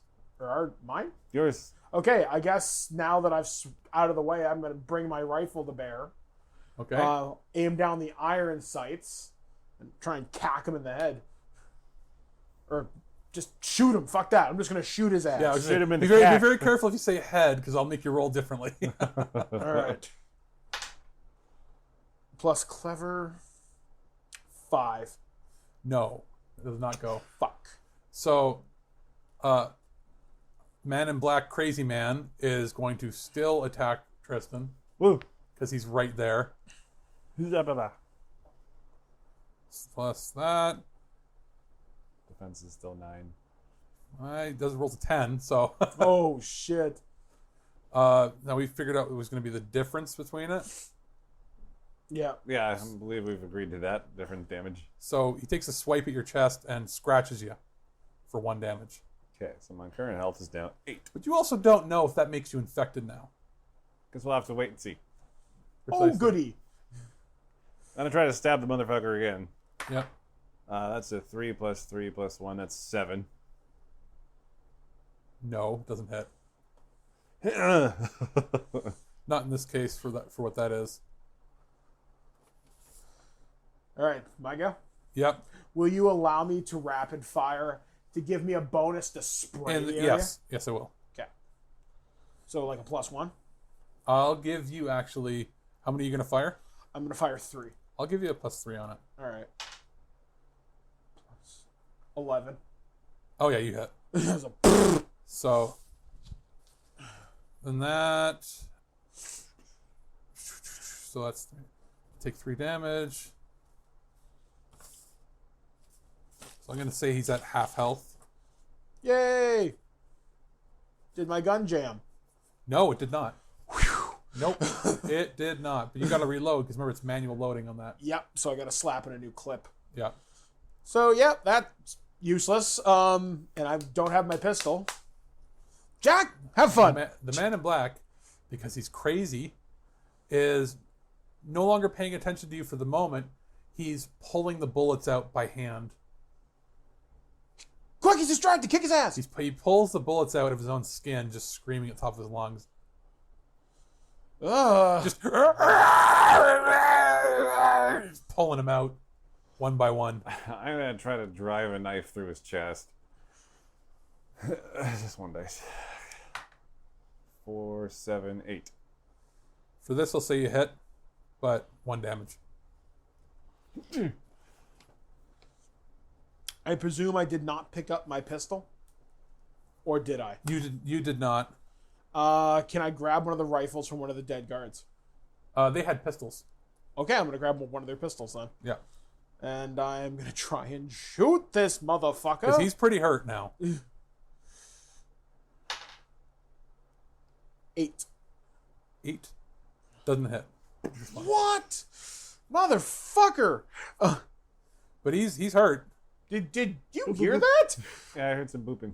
What the fuck? There's nothing on my bed. That's weird. I don't know. Anyway. Anyway, he's a robot. Quick, kill him. So, what he ends up doing is he's still angry, and he just starts clawing at his own chest. And just takes 1 damage on his own. Okay, That he's gone completely insane. I have an idea. Should we just book it? Say, yeah, fuck this clown. Grab a gun and let's go. Because you are near the vehicles. Yeah, I'm gonna grab the other guard's pistol just so I have an option, and let's just book it to the. Is vehicles. he behind the vehicle? You were near the carport. Okay. Does the guard have the keys? Yes. Like he, Figured I'd point that out. like he literally, the one had keys in his hand. Okay. You were approaching the building when they started itching. Okay. So I grabbed the keys for the vehicle, and we dashed to the vehicles. Yeah, we'll go. Okay, so you get in your vehicle. Gonna try radioing Mr. English again. Radio at this point, you didn't bring that with you. Oh, right, shit. Because Yeah, we he dropped it. He's like, come with us, leave it. Fair enough. Makes sense. So you're getting in the vehicle. You start to drive off with all of your evidence in hand and forbidden knowledge of what's going on. And you've got a lot to think about as far as who's doing what, who's telling the truth, what's the nature of your mission, what's the nature of the war. You've got conflicting evidence. One person says the war isn't even happening anymore, and it's basically a cover for the survival of the race. And then you've got one side saying, no, the war is happening, and these people are lying, and these people are, doing something to screw up the war, and like you were sent in to do that, and all you received your mission in a Canadian Army base. So there's no reason to believe that, Mr. English is wrong, but then he wasn't there when you called him. Yeah. And he also didn't have a rank. Yeah, that struck me as really fucking odd. There is a lot to be questioned. At the same time, you've got a sack full... Full of donuts and fingers. A hobo sack full of of spored jelly donuts, as well as fingers and whatever other random evidence that you have in a truck with a compatriot that may or may not be infected now that he's got a scratch, may or may not have the spore infection. And you're driving into a town that may be full of collaborators, for all we know. Well, we know some of them drove into that city. We just don't know where they are. And that's where we're going to end the game. Woo! Interesting. We may pick this up later another time, but that is it for the baby's first RPG. Adventure 1 of World War One. I like Warring it. 20s. The Warring 20s. We will talk about this more in our debrief. So for the Cambridge Chronicles, we have been Mike the Birdman Dodd from ThisWeekInGeek.net, joined with Mr. Christopher, the one and only. our War Master, Alex. and we'll be back, guys, right here on the debrief, only on the Cambridge Chronicles. At no point in your rambling, incoherent response were you even close to anything that could be considered a rational thought. Thanks for listening to this episode of This Week in Geek. Hungry for more? Check out our website at thisweekingeek.net. You can subscribe to the podcast, browse our Twitter and Instagram, and leave your thoughts on today's topics. If you'd like to give us some feedback, send us an email at feedback@thisweekingeek.net. Tune in next time, and remember, lower your shields and surrender your listenership. We would be honored if you would join us. Thank you for your cooperation. Good night.